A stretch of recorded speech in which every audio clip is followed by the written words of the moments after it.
এমনি মিজানুর রহমান আপনি লিখেছেন কোনো মহিলা মারা গেলে মাইকে বলা যাবে কিনা। কোনো মহিলা যদি মারা যান তাহলে সেক্ষেত্রে মহিলা হোক আর পুরুষ হোক সকলের জন্য একই কথা প্রযোজ্য। মাইকে মৃত ব্যক্তির মৃত্যুর ঘোষণা এটা যদি আপনার আজানের মতো করে আপনি দেন তাহলে সেক্ষেত্রে অনেক ওলামায়ে কেরাম এটাকে হাদিসে মৃত্যুর পরে যে আপনার বলে বেড়ানো হাদিসে যে নাই বলা হয়েছে যেটাকে নাইর আপনার কাতারে ফেলেন এবং এটাকে নিষিদ্ধ করেন। বাট আপনি যদি শুধু তার মৃত্যুর পর জানাজা হবে সেই সংবাদটা জানিয়ে দিয়েছেন এটাকে শুধুমাত্র তার জানাজার সংবাদ জানানোর জন্য যদি আপনি জানান যে জানাজা হবে আমাকে মৃত্যুবরণ করেছে তাহলে সেটা নাহের মধ্যে পড়বে না ইনশাআল্লাহ, তার অর্থাৎ নাজায়েজ হবে না। মিজানুর রহমান আপনি লিখেছেন মহিলাদের নামাজের মধ্যে পিরিয়ড শুরু হয় তাহলে করণীয় কি? নামাজ ছেড়ে দিবে, যেহেতু অপবিত্র অবস্থায় সালাত কন্টিনিউ করা জায়েজ নয়, বিধায় সালাত ছেড়ে দিবেন। আমার স্বামী বিদেশে থাকেন, আমার কোনো খোঁজ খবর নেয় না, আমার করণীয় কি? আল্লাহ তাআলা আপনার প্রতি রহম করুন। আপনার স্বামী আপনার খবর না নিয়ে তিনি জুলুম করছেন, অবিচার করছেন, এক্ষেত্রে আপনার অভিভাবকের মাধ্যমে তাকে প্রেশার দিয়ে আপনার অধিকার আপনি আদায় করে নিতে পারেন। আর যদি সে আপনাকে অ্যাভয়েড করে তাহলে সেক্ষেত্রে আপনি আপনার বিকল্প চিন্তা তার থেকে আপনি তালাক নেবেন কিনা সে চিন্তা আপনি করতে পারেন। তবে এটি নির্ভর করে যে আপনার সার্বিক অবস্থাটা কি আপনার এবং তার। সেজন্য বিচক্ষণ এবং বিদগ্ধ অভিজ্ঞ মানুষদের পরামর্শ নেবেন যারা আপনাকে এবং তাকে চিনে, আপনার পুরো উপস্থিতি জানেন, তার কাছ থেকে। আল্লাহ তাআলা সহজ করে আমরা দোয়া করি। সুফিয়া আক্তার সুমি আপনি লিখেছেন দোয়া কবুলের লক্ষণগুলো কি কি, অর্থাৎ আমার যে দোয়া কবুল হয়েছে তা বুঝবো কিভাবে? এ ব্যাপারে হাদিস থেকে সুস্পষ্ট কোনো বর্ণনা বা বক্তব্য পাওয়া যায় না যে এর মাধ্যমে আপনি নিশ্চিত হয়ে যাবেন যে দোয়া কবুল হয়েছে। তবে সাহাবায়ে কেরামের অনেকের অভিজ্ঞতার আলোকে তারা অনেক আলামতের কথা বলেছেন। যেমন কোনো সালাফ কোনো সাহাবী থেকে বর্ণিত হয়েছে যে আপনি কোনো দোয়া করার পর যদি আপনার চোখের পানি চলে আসে, মনটা ভালো হয়ে যায়, আপনার দোয়ার কারণে আপনি বিনয় অবনত হয়েছেন, আপনার কায় মনোবাক্যে আপনি দোয়া করতে পেরেছেন এবং মনোযোগ খুব বেশি চলে এসেছে এবং আল্লাহর সাথে কানেক্টেড খুব হয়ে গেছেন, একটা ভালো লাগা কাজ করছে, তাহলে সেই দোয়াটা কবুল হয়েছে বলে আপনি সুধারণা করতে পারেন। আর একটি কথা আমাদের জেনে রাখা উচিত, তা হলো দোয়া কবুলের মানে কিন্তু এই নয় শুধুমাত্র যে আমি যা চাইলাম হুবহু তা পাইলাম, এটাই একমাত্র দোয়া কবুল নয়। দোয়া কবুলের আরও ফরম্যাট আছে। আমি আল্লাহর কাছে সুনির্দিষ্ট কোনো কিছু চাইলাম, সেটা পাওয়াটা যেমন দোয়া কবুল। আমি যা চাইলাম সেটা পেলাম না, কিন্তু আল্লাহ তাআলা এই চাওয়ার কারণে ইবাদত করা, চাওয়া একটা ইবাদত, দোয়া একটা ইবাদত, এর কারণে আল্লাহ তাআলা আমার জন্য একটা সওয়াব সংরক্ষণ রাখলেন, আখিরাতে সেই সওয়াবটা দিলেন, সেটাও কিন্তু দোয়া কবুল।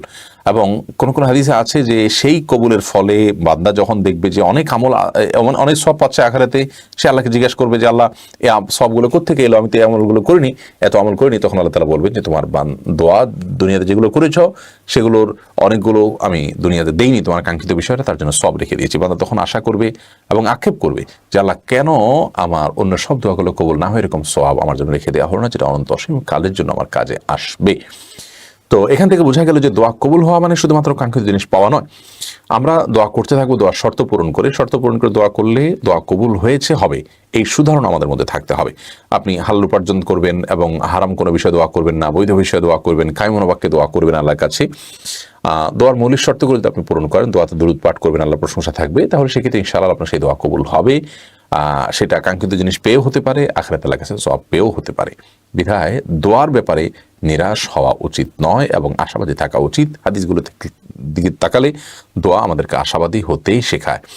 এবং নবী করিম সাল্লাল্লাহু আলাইহি ওয়াসাল্লামের হাদিসে যেমন রয়েছে, কোরআনেও রয়েছে, আল্লাহ তাআলা বলেছেন উদউনি আস্তাজিব লাকুম, তোমরা আমার কাছে দোয়া করো আমি তোমাদের দোয়া কবুল করব। আল্লাহ তাআলার পক্ষ থেকে ওয়াদা আছে। বিধায় আপনি শর্ত পূরণ করে হালাল উপার্জন আছে, কায়মন বাক্যে মনোযোগের সাথে আল্লাহর কাছে দোয়া করছেন, হামদ সানা করছেন, আল্লাহ প্রশংসা করছেন, দরুদ পেশ করছেন, এরপরে চাওয়া বৈধ চাওয়া পেশ করছেন, অবশ্যই সে দোয়া পূরণ হবে ইনশাআল্লাহ তাআলা।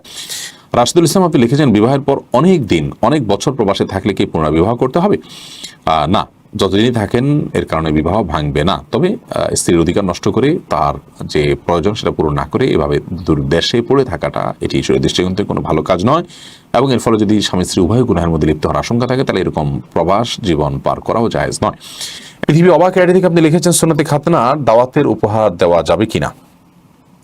সুন্নতে খাতনার জন্য আনুষ্ঠানিকতা করা কোনো সালাফ থেকে সাবেত আছে, বিধায় এটি হলে মৌলিকভাবে কোনো দোষী কিছু নেই। তবে এই উপলক্ষে যে উপহার নেয়ার কালচার আছে সেটি গর্হিত কাজ, সেটা অনুচিত। খাবার দাওয়াত দিয়ে উপহার নেয়া, টেবিল চেয়ার বসিয়ে এবং সিস্টেম করে।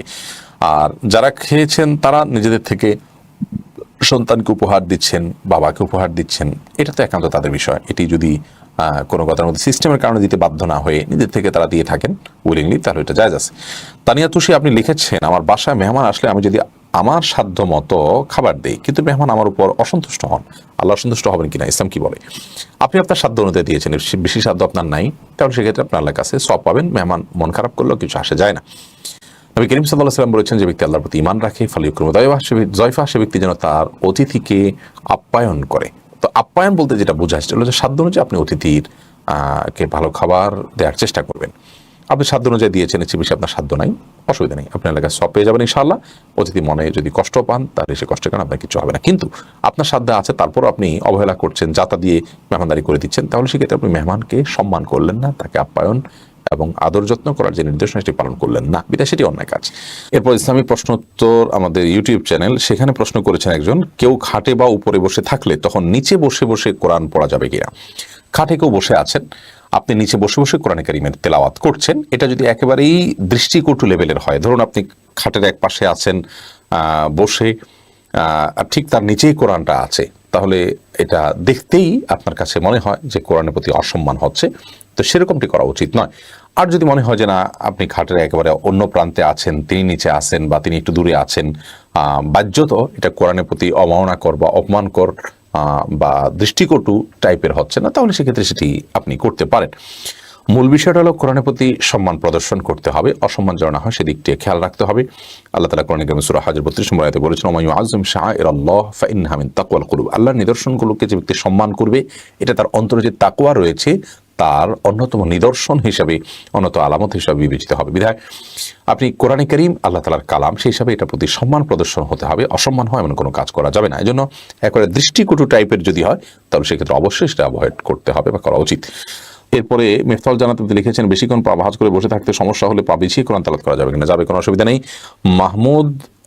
মওদুদ মোহাম্মদ আপনি লিখেছেন, খুব পেরেশানিতে আছি, পেরেশানি দূর করার জন্য দুরূদ বেশি পড়বো নাকি ইস্তেগফার? কখনো মনে হয় শুধু ইস্তেগফার পড়ি, আবার কখনো মনে হয় দুরূদ শরীফ পড়ি, আমার অবস্থা কোনটা পড়বো? দুইটাই পড়বেন, দুইটাই পেরেশান দূরের জন্য অনেক উপযোগী একটি আমল। তাবাসসুম রায়ানা আপনি লিখেছেন, শিশু সন্তান মারা গেলে আসরের পরে মা কিছু খেতে পারে না। আমরা জানি এটা মিথ্যা, কিন্তু আমার শাশুড়ি মানতে চায় না। এক্ষেত্রে আমার করণীয়, আপনার শাশুড়িকে শোনাবেন যে এই কথা না আল্লাহ তাআলা বলেছেন, না রাসূল সাল্লাল্লাহু আলাইহি ওয়াসাল্লাম বলেছেন। ধর্মের নামে কোনো কথা আল্লাহ এবং রাসূল সাল্লাল্লাহু আলাইহি ওয়াসাল্লাম না বলে থাকলে, সেটাকে যদি কেউ বলে, তাহলে সেটি অত্যন্ত জঘন্য অপরাধ। বিধায় তিনি যেন আল্লাহকে ভয় করেন এবং লোকমুখে কথা যেটার কোনো অথেন্টিকেশন নাই, যেটা কোনো নির্ভরযোগ্য সূত্র নাই, সেটা যেন বিশ্বাস না করেন, তাহলে সেক্ষেত্রে গুনাহ হবে তার। বরং আল্লাহ তাআলা তাকে হেদায়েত দান করুন। এরপরে রেহানা নাসরিন আপনি লিখেছেন, আমার স্বামী বিনা অনুমতিতে যদি আমার মাকে ডাক্তারের কাছে নিয়ে যায়, আমার মা কোথাও যেতে চাইলে নিয়ে যায়, তাহলে কি আমার পাপ হবে? আমার স্বামীর বিনা অনুমতিতে যদি আমি আমার মাকে চাই, আপনার মা যদি নিরুপায় হন, তার জন্য আপনার ভাইয়েরা বা অন্য কেউ দেখার মতো না থাকে, তাহলে সেক্ষেত্রে আপনি আপনার মাকে অবশ্যই ডাক্তারের কাছে নেওয়া এবং তার যে মৌলিক প্রয়োজন সেটা পূরণ করার আপনি চেষ্টা করতে পারেন। এক্ষেত্রে স্বামী আপনাকে বাধা দিলে তিনি অন্যায় করছেন এবং আপনার মায়ের যে প্রয়োজন আছে, ধরুন তার অসুস্থতা আছে, তাকে আপনি ডাক্তার দেখাতে হবে, দেখানোর মতো কেউ নাই, তাহলে সেক্ষেত্রে আপনি অবশ্যই যাবেন, কিন্তু সমন্বয় করে যাওয়ার চেষ্টা করবেন, স্বামীকে আপনি আস্থা আনার চেষ্টা করবেন। দাম্পত্য জীবনে আমি একটা কথা সবসময় বলি যে একজন স্বামী একজন স্ত্রী একে অন্যের কাছ থেকে আদায় করতে পারে না এমন কোনো জিনিস খুব কম আছে। একান্ত মানুষ না হলে আদায় করা সম্ভব, কিন্তু তার জন্য স্যাক্রিফাইস করতে হয়। আপনি যদি স্বামীকে আস্থায় আনতে না পারেন, আপনার এরকম একটা ছোট বিষয় তার কাছ থেকে আপনি আদায় করতে না পারেন, তাহলে সেক্ষেত্রে আপনি স্ত্রী হিসাবে স্বামীর সাথে আপনার সম্পর্কের লেভেলটা কোথায়, সেটাকে আপনার পুনর্মূল্যায়ন করা উচিত এবং পুনর্বিবেচনা করা উচিত এবং সেটা নিয়ে আপনার নতুন করে ভাবা উচিত।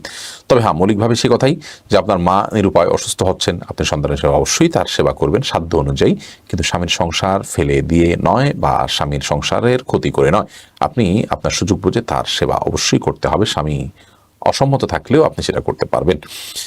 এরপরে আবিদা সুলতানা ঝুমুর আইডি থেকে আপনি লিখেছেন, কোনো মৃত ব্যক্তির দোষ বা তার কোনো খারাপ কাজের ব্যাপারে কথা বললে কি মৃত ব্যক্তির কবরে আযাব হতে পারে বা কবরে আযাব বেড়ে যায়? না, এরকম কোনো কথা নেই। মৃত ব্যক্তির কোনো দোষের চর্চা করলেই তার আযাব বাড়ে এমনটি মনে করার কোনো কারণ থাকতে পারে না। যে দোষ চর্চা করছে গুনাহ হবে তার, পাপ হবে তার, কারণ সে মৃত ব্যক্তির সমালোচনা করছে। নবী করিম সাল্লাল্লাহু আলাইহি ওয়াসাল্লাম বলেছেন, কোনো ব্যক্তি মারা গেলে তার সমালোচনা তোমরা করবে না, কারণ সে যা করেছে তার সেই কর্মের ফল সে পেয়ে গেছে, ভালো হলে ভালো, মন্দ হলে মন্দ, তার সমালোচনা করবে না। অতএব যারা মৃত ব্যক্তির সমালোচনা করছে তারা গুনাহ কাজ করছে, হোক সেটা তার মধ্যে ছিল, হোক সেটা অন্যায়, ব্যক্তির সমালোচনা তার মৃত্যুর পর করা অনুচিত এবং গুনাহের কথা, সেটি তাদের গুনাহ হবে, কিন্তু মৃত ব্যক্তির এর কারণে গুনাহ হওয়ার কোনো কারণ নেই। এরপর তামান্না শারমিন আপনি লিখেছেন, বোনেরা যদি তাদের বাবা মাকে প্রাপ্ত সম্পদ না দিয়ে দায় দাবি না রেখে বোনেরা যদি তাদের বাবা মা থেকে প্রাপ্ত সম্পদ না নিয়ে দায় দাবি না রেখে ভাইদেরকে দিয়ে দেন, সেক্ষেত্রে বাবা মা কি গুনাহগার হবেন? দেখুন, কোরআন কারীম আল্লাহ তাআলা সূরা বাকারা 178 নম্বর আয়াতে বলেছেন, ফামান উফিয়া লাহু মিন আখিহি শাইউন ফাত্তাবাউন বিল মারুফ ওয়া আদাউন ইলাইহি বিইহসান। কেউ যদি তার ভাইকে আপনার ছাড় দেন, ক্ষমা করে দেন, তাহলে সেক্ষেত্রে সেটা অবশ্যই আমলে নেওয়া হবে, সেটাকে অনুকরণ করা হবে, সেটার কারণে তার ভাইদের জন্য হালাল হবে। কিন্তু প্রশ্ন হলো যে বাবা মায়ের সম্পদে বোন তার অধিকার ছেড়ে দিচ্ছেন, এটা কি তার অন্তর থেকে নাকি সামাজিকতার কারণে? বাবা মা কোনো সিন ক্রিয়েট করেছেন, ভাইয়েরা কোনো সিন ক্রিয়েট করেছেন, কিংবা মিথ্যা তথ্য দিয়ে তাদের সিম্পেথি আদায় করেছেন যে তাদের অসহায়ত্ব আছে, আর্থিক দৈন্যতা আছে, এই সমস্ত বলে অবৈধ এবং অনৈতিক কোনো সুবিধা নিয়েছেন ভাইয়ের কাছ থেকে, ভাইকে দুর্বল করেছেন, এরকম কিছু ঘটেছে কিনা? এবং সেই সাথে আপনার বাবা মার মৃত্যুর পর বোনরা সম্পদ নিয়ে এলে বাবার ভিটা কিভাবে যাবেন, সমাজে মানুষ কি বলবে, মানুষ খারাপ বলবে, ভাইরাও ভালো মনে করবে না, এইসব মানসিকতা থেকে বোনরা বাধ্য হয়ে অনেকটা নিরুপায় হয়ে অনেকটা ছাড় দিয়েছেন কিনা? এরকম যদি হয় তাহলে ভাইয়ের জন্য সেই ছাড় গ্রহণ করা জায়েজ হবে না। আর এছাড়া যদি মন থেকে বোনদের আল্লাহ তাআলা অনেক দিয়েছেন, বাবার ভাইয়ের সম্পদের প্রতি তাদের কোনো প্রকার আগ্রহ নাই, লালায়িত না, সেক্ষেত্রে তারা ভাইদেরকে দিয়ে দিয়েছেন, তাদের অভাব আছে, অনটন আছে, এরকমটি হলে সেটি অবশ্যই জায়েজ হবে বা আমার কোনো গুনাহ হবে না ইনশাআল্লাহ বিইذনিল্লাহ। শাহাবুল ইসলাম আপনি লিখেছেন, আমার বিয়ের সময় মোহর একদম কম ধরা হয়েছে, হয়তো আমার বাবা মা জানতেন না দেনমোহর কি এবং কত ধরা উচিত, তাই এখন কি চাইলেই মোহর বাড়ানো যাবে? বা শাহাবুল ইসলাম আপনি ছেলে মানুষ, যদি প্রশ্নটি আপনারই হয়ে থাকে তাহলে আমি বলবো যে আপনি আপনার স্ত্রীকে যদি মনে হয় যে মোহর কম দিয়ে ঠকিয়েছেন, তো আপনি এখন তাকে উপঢৌকন বাড়িয়ে দিন, উপহার বাড়িয়ে দিন, এই রাস্তা তো আপনার জন্য মুক্ত আছে। মোহর হিসাবে কেন আপনাকে বাড়াতে হবে? মোহর যদি ধার্য হয়ে যায়, সেটা কম হয়, তাহলে সেটাকে নতুন করে আবার পরিবর্তন করার সুযোগ নেই। মোহর তো হয়ে গেছে, যেটা হয়ে গেছে শেষ। আপনি এখন স্ত্রীকে বাড়িয়ে দেন, সম্পদ আল্লাহ তাআলা আপনাকে দিলে আপনি তাকে হাদিয়া দেন, উপঢৌকন দেন, সেটা আরেক বিষয়, কিন্তু মোহর নির্ধারিত হয়ে গেছে। এখন আর মোহরের মধ্যে আপনার পরিবর্তন করা ফিগারের মধ্যে এটার কোনো সুযোগ বা প্রয়োজন কোনোটাই তো নেই। আতিয়া সুলতানা লাবণ্য আপনি লিখেছেন, নামাজের সময় আমি মনে মনে সঠিকভাবে সূরা পড়তে পারি না, একটু জোর হয়ে যায়, আমার কি নামাজ হবে? আপনি একাকী যখন থাকবেন, মেয়ে মানুষ, বাড়িতে আপনি পড়ছেন, কোনো গান বাজনা আপনার আবার শুনছে না, তাহলে সেক্ষেত্রে আপনি একটু জোর হয়ে যাচ্ছে, একটু মৃদু শব্দ হয়ে যাচ্ছে, তাতে কোনো অসুবিধা নেই, ইনশাআল্লাহ বিদিনা সালাত হয়ে যাবে। আর দিনের বেলাতে যাতে শব্দ না হয় সেদিকটা আপনি খেয়াল করতে হবে। পরপুরুষ থাকলে সেক্ষেত্রেও শব্দ যেন না হয় সেটা খেয়াল রাখতে হবে। নিজের ইচ্ছার বাইরে কখনো একটু হালকা একটু আওয়াজ হয়ে গেছে, সেটার কারণে আপনার সালাত হবে না, ব্যাপারটি সেরকম না, কিন্তু সাবধান থাকতে হবে। এরপর জহিরুল ইসলাম আপনি লিখেছেন, মহিলাদের হজ করার সময় যদি মাসিক হয় তাহলে করণীয় কি? হজের সময় যদি মাসিক হয়ে যায় তাহলে তিনি তওয়াফে জিয়ারত করতে পারবেন না, অন্যান্য কাজগুলো সব করবেন, তওয়াফে জিয়ারত তিনি করবেন না, তওয়াফ করবেন না, ফরজ তওয়াফ যেটা সেটা তিনি করবেন না। তো এই ফরজ তওয়াফ যেটা, তওয়াফে ইফাজা হোক, তওয়াফে জিয়ারত হোক, যে কোনো তওয়াফ হোক, তওয়াফ করতে পারবেন না। তো ধরুন কেউ হজের এহরাম বেঁধেছেন, তাহলে সেক্ষেত্রে অপেক্ষা করবেন এবং তিনি যখন সুস্থ হবেন হারামে থেকে, তারপর তিনি তওয়াফে ইফাজা করবেন। তওয়াফে ইফাজা করার সুযোগ থাকলে সেটি তিনি করবেন। আর যদি ব্যাপারটা এরকম হয় যে না, তার আর কোনো সুযোগ নেই, তাহলে সেক্ষেত্রে তিনি হজটা পরবর্তীতে করবেন। কিন্তু সচরাচর যেটি হয় সেটা হলো যে তওয়াফে ইফাদা এটা ঈদের দিন করা, ফরজ তওয়াফ যেটা, এটা ঈদের দিন করা আবশ্যক, ঠিক আছে, কিন্তু কোনো কারণে যদি ঈদের দিন করা ভালো, ঠিক আছে, কিন্তু ঈদ দিন যদি কেউ না করেন তাহলে সেক্ষেত্রে ঈদের পরবর্তী দিনগুলোতেও এই তওয়াফে ইফাজা করা যায়। তো এর মধ্যে যদি তিনি সুস্থ হয়ে যান তাহলে অপেক্ষা করবেন, তখন তিনি করলেন। আর যদি এর মধ্যে তিনি সুস্থ না হন, তিনি মক্কা থেকে চলে আসা লাগলো, তাহলে সেক্ষেত্রে সেই হজটা পরে আবার করবেন। তাহলে কথা হলো যে হজ করছেন, প্রতিমধ্যে মাসিক হয়ে গেছে, যদি তওয়াফের আগে মাসিক হয়ে থাকে তাহলে তওয়াফকে বিলম্ব করবেন, এর মধ্যে যদি করার সুযোগ থাকে করবেন। আর যদি তার মাসিকটা দীর্ঘ হয় এবং করার সুযোগ না থাকে, তিনি সেখান থেকে চলে আসা লাগছে, তাহলে এই হজ তিনি পরবর্তীতে আদায় করবেন। আর যদি তওয়াফ ইফাজা হয়ে গেছে তারপরে মাসিক হয়ে গেছে, তাহলে তো আর কোনো অসুবিধা নেই, বাকি কাজগুলো তিনি সেরে ফেলবেন, তার হজ হয়ে যাবে ইনশাআল্লাহ। তার এইসব মাসুম আপনি লিখেছেন, যে বিষয়ে আপনার বক্তব্য শুনি আলহামদুলিল্লাহ সেটা পুরোই ক্লিয়ার হয়ে যায়। যদি কোনো ব্যক্তি হানাফি মাযহাব থেকে কিছু বিষয়, শাফি মাযহাব থেকে কিছু বিষয়, মালিকি হাম্বলি থেকে কিছু বিষয় নিয়ে জীবনযাপন করে, এক্ষেত্রে কোনো সমস্যা হবে কিনা? ভাই মাসুম, যদি এটি হয়ে থাকে তার সুবিধা অনুযায়ী, আমাদের সমাজে আজকাল অনেক এরকম দেখা যায় যে হানাফি মাযহাবে কোনো একটা মাসআলার ব্যাপারে ছাড় আছে বা সুযোগ নেওয়ার ব্যাপার আছে, তিনি সেক্ষেত্রে হানাফি মাযহাবের মাসআলা নিচ্ছেন। আবার কোনোটাতে হয়তো হাম্বলি মাযহাবের উপর আমল করলে তার সুবিধা লাগে, তখন তিনি সেখান থেকে সেটা নিচ্ছেন। এরকম তার প্রয়োজন এবং সুবিধা অনুযায়ী যদি তিনি মাসআলা গ্রহণ করেন তাহলে সেটি গুনাহের কথা। ধরুন অভিভাবক ছাড়া বিয়ে হবে না, হাম্বলি মাযহাবের ফতোয়া। অভিভাবক ছাড়া প্রাপ্তবয়স্ক মানুষের বিয়ে হবে, এটা হানাফি মাযহাবের ফতোয়া। এখন একজন মানুষ তিনি হাম্বলি হয়ে কিংবা সালাফি হয়ে আহলে হাদিস হয়ে তিনি যদি এই ক্ষেত্রে হানাফি মাযহাবের ফতোয়া গ্রহণ করেন এবং তার বিয়েটা অভিভাবক ছাড়া তিনি করায় নেন, এই সুবিধাটা পাওয়ার জন্য হানাফি মাযহাবের ফতোয়া নিতে আসেন, হানাফি মাযহাবের আলেমের কাছে জিজ্ঞেস করেন এবং তিনি আমল করেন এটার উপরে যে আমি আলেমের কাছে জিজ্ঞেস করে আমল করছি, তাহলে সেটা তার জন্য জায়েজ হবে না, কারণ এটা হলো সুবিধা গ্রহণ করা। একইভাবে একসাথে 3 তালাক দিলে একই মজলিসে হানাফি মাযহাবের যে তালাক হয়ে যাবে এবং অন্যান্য অনেক উলামায়ে কেরামের তালাক হবে না। এখন যিনি হানাফি মাযহাব বা হানাফি ফিকহকে ফলো করেন না, হানাফি মাযহাব ফিকহকে ফলো করেন, তিনি অন্যদের কাছ থেকে মাসআলা নিতে গেলেন, জানেন যে 3 তালাক একসাথে দিলে তাদের মধ্যে 3 তালাক হয় না, 1 তালাক হয়, যার কারণে সেই সুবিধার জন্য সেখানে মাসআলা নিতে গেলেন এবং সেখান থেকে মাসআলা নিয়ে চললেন, তাহলে এটা তার জন্য গুনাহের কথা। অহরহ এরকমটি ঘটছে আমাদের দেশে। সেজন্য আমরা বলবো যে এই ধরনের সুবিধা অনুযায়ী এক এক মাযহাব থেকে এক মাসআলা নেওয়া এটা জায়েজ নয়। হ্যাঁ, যদি আপনি দলিলের ধার বিবেচনা করার মতো সক্ষমতা আপনার থাকে, তাহলে সেক্ষেত্রে আপনি কোনো একটা কোনো একটা থট, কোনো একটা মাযহাবকে ফলো করার পাশাপাশি ওই মাযহাবের কোনো একটা বিষয় আপনার কাছে মনে হয়েছে দলিলের দিক থেকে দুর্বল, অন্যটা দলিলের দিক থেকে শক্তিশালী, তাহলে সেক্ষেত্রে সেই দলিলের অনুসরণ করলেন আপনি, সেটি অবশ্যই জায়েজ আছে, তাতে নিন্দার কোনো কারণ থাকতে পারে না। মিত্রবর আপনি লিখেছেন, আমার ছোট ভাই বিয়ে করতে চায় তার পছন্দের মেয়েকে, মেয়ে এবং মেয়ে পরিবার দিনদার না, তাই আমার আব্বু রাজি হচ্ছেন না, আব্বুর অমতে বিয়ে করতে পারবে কিনা সে নিজ ইচ্ছা। না, এটা তার জন্য করা উচিত হবে না। কারণ হলো কুফুর বিষয়টি অনেক গুরুত্বপূর্ণ। অভিভাবকের এই অধিকার আছে যে তারা সন্তানের বিয়েতে কুফুর কারণে তারা বাধা দিবেন, যে তুমি যাকে বিয়ে করছো সেখানে তুমি যাকে বিয়ে করছো তারা দিনদার নয়, এই যুক্তিতে যদি সন্তানকে বিয়ে থেকে ওই জায়গায় বিয়ে করতে নিষেধ করেন বাবা মা, তো সে রাইট তাদের আছে এবং সন্তানের সেটা শোনা কর্তব্য। কারণ হলো সে বাবা মার বৈধ এবং যৌক্তিক নির্দেশ মানতে বাধ্য, এই কারণে সে এখানে বিয়ে না করে অন্যত্র বিয়ে করবে, এটা তার আবশ্যক এবং বাবা মার বাধ্যগত সন্তান হিসাবে এটি তার জন্য জরুরি।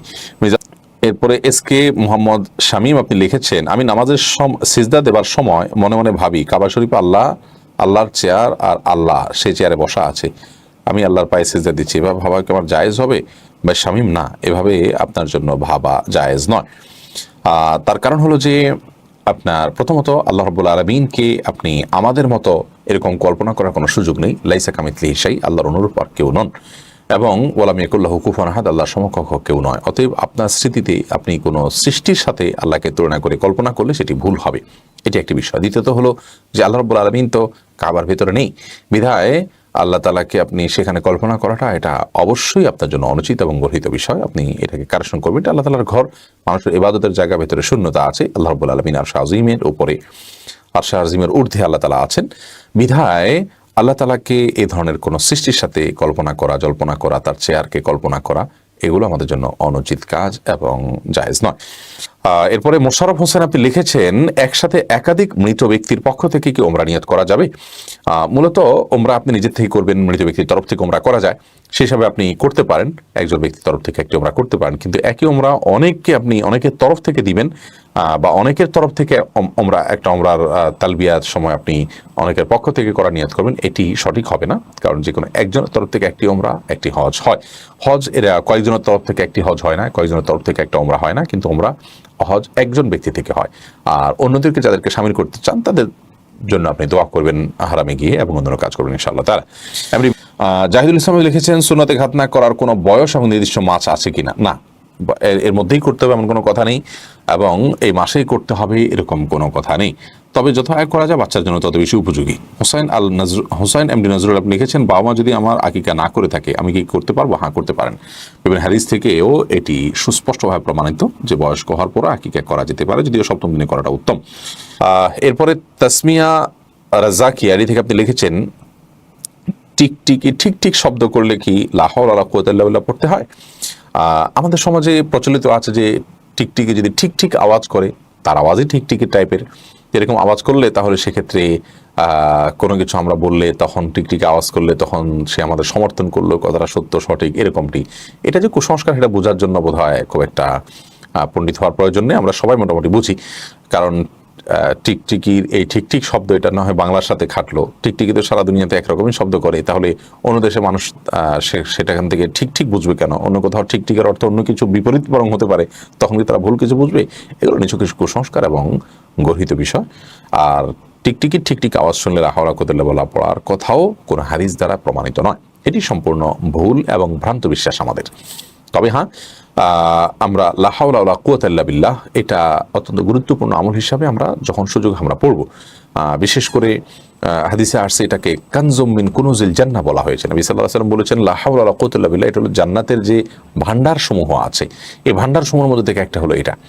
অতএব এই দোয়া পড়লে জান্নাতের এই ভান্ডার সমূহের অধিকারী আমরা হতে পারবো। বিশেষ লা হাওলা ওয়ালা কুওয়াতা ইল্লা বিল্লাহ এটা আমরা পাঠ করব, সেটি আরেক বিষয়। এমনি আলাউদ্দিন হোসেন আপনি লিখেছেন প্রবাস জীবনের সব টাকা পয়সা বাবা মাকে দিলাম কিন্তু বাবার মন জয় করতে পারলাম না। যদি আপনি বাবার অনুগত থাকেন, তার প্রতি আদব আখলাক বজায় রাখেন এবং আপনার সাধ্য অনুযায়ী তাকে সবকিছু নিবেদন করার চেষ্টা করেন, তাহলে বাবা যদি তারপরে অসন্তুষ্ট থাকে তাহলে এক্ষেত্রে আপনার অন্তত দায় থাকবে না ইনশাআল্লাহ তাআলা। কিন্তু এর বিপরীতে যদি আপনার কোনো ত্রুটি থাকে তাহলে সেই ত্রুটিটার কারণে কিন্তু আপনার দায় আছে। আপনি নিজে থেকে সবকিছু ঠিক মতো করেছেন। অনেক মানুষ আছে, বাবা হলে কি হবে, তিনি হয়তো লোভী, তিনি হয়তো অন্যায়ভাবে আপনার প্রতি ভুল ধারণা করে মনে কষ্ট নিয়ে আছেন, বা কেউ তার কান পড়া দিয়ে তাকে আপনার পরে ভুল বুঝিয়ে রেখেছেন, তাহলে সেক্ষেত্রে তার দায় আপনার উপরে আসবে না। আমিনা খাতুন আপনি লিখেছেন কাপড়ে বুকের দুধ লাগলে কি সেই কাপড় পরে নামাজ আদায় হবে? হবে, কোনো অসুবিধা নেই। তাশফিক রুকন আপনি লিখেছেন হিফজখানার ছাত্রদেরকে অমানসিক শারীরিক শাস্তি দিয়ে হাফিজ বানানোর ব্যাপারে ইসলামী বিধান কি? এ বিষয়ে আমাদের একটা ভিডিও আছে যে শিশুদেরকে যদি শারীরিকভাবে আপনার প্রহার করা হয় সেটা শরীয়তের অনেকগুলো শর্ত আছে, সেই শর্তের গণ্ডির মধ্যে থাকতে হবে। এই গণ্ডি যদি সীমানা যদি পার হয় তাহলে সেটা নাজায়েজ হবে। নবী করিম সাল্লাল্লাহু আলাইহি ওয়াসাল্লাম সালাতের উপরে বলেছেন যে মুরু আওলাদাকুম বিসসালাতি ওয়া হুম আবনাউ সাবআ ওয়াদরিবুহুম ইযা বালাগু 10। তোমাদের সন্তানদের যখন বয়স 7 হয় তখন সালাতে নির্দেশ করো, 10 যখন বয়স হয় তখন তাদেরকে সালাত না পড়ার কারণে শাসন করো। এই হাদিসের আলোকে অনেক উলামায়ে কেরাম বলেছেন 10 বছর বয়সের নিচে থাকলে বাচ্চাকে কোনোভাবে শাসন করা জায়েজ নয়। সালাতের জন্য যদি সালাত শাসন করা না যায় তাহলে অন্য কোনো কিছুর জন্য শাসন করার প্রশ্নই ওঠে না। আর দ্বিতীয় কথা হলো যে শাসন করতে গিয়ে তাকে যদি এভাবে শাসন করা হয় যেটা তার উপরে জুলুম হয়ে যায় এবং তার রক্ত বের হয়ে যায়, শরীরে প্রচন্ড রকমের দাগ হয়ে যায়, তাহলে সেটা কিন্তু জায়েজ নয়। এটা শুধুমাত্র তাকে সতর্ক করার জন্য করা যেতে পারে। আর শরীয়তে শুধু শিশু নয়, যে কোনো ব্যক্তিকে 10-এর উপরে ব্যথাঘাত করা তো জায়েজই নয়, এমনকি বড়দের জন্য। কারণ বিভিন্ন হাদিস থেকে আমরা জানতে পারি নবী করিম সাল্লাল্লাহু আলাইহি ওয়াসাল্লাম বলেছেন যে আপনার আল্লাহর যে দণ্ডবিধি, এই দণ্ডবিধি অনুযায়ী 10টি বেত্রাঘাত হলো সর্বনিম্ন। অতএব আল্লাহর দণ্ডবিধি ক্রস করা যাবে না। যদি কোরআনে তো পড়াশোনা না করার কারণে প্রহার করার কথা বলা হয়নি, হাদিসও বলা হয়নি, ইসলামের কোনো নির্দেশনা নেই, এটা জাস্ট আমাদের দৈনন্দিন জীবনের প্রয়োজনীয় শাসনের অংশ। তো আল্লাহর শাসনের চাইতে বান্দার শাসন কখনো বেশি হতে পারে না। সবগুলো জিনিসকে সামনে রাখে আমরা দেখি আজকাল হিফজখানাগুলোতে বাচ্চাদের প্রতি যে টর্চার হয়ে থাকে, সেই টর্চার অনেকাংশে শরিয়ার সীমানাকে লঙ্ঘন করে। এভাবে টর্চার করে হাফেজ বানানোর কোনো যৌক্তিকতা থাকতে পারে না। বাচ্চাদের উপরে অমানসিক অত্যাচারের কারণে এমনকি একটা সাবজেক্ট সারা দিন এবং রাতের বড় অংশ ধরে তেলাওয়াত করতে করতে এত বেশি বোরিং ফিল করে, এত বেশি ক্রেজি ভাব চলে আসে, স্বয়ং শিক্ষকও একেবারে নন স্টপ ডিউটি করার কারণে তার ভিতরে একই ভাব চলে আসে। ফলশ্রুতিতে ছাত্রের উপরে অবিচার হয় এবং এর কারণে হেফজখানাগুলো থেকে ঝরে পড়ার হার অনেক বেশি আমাদের দেশে।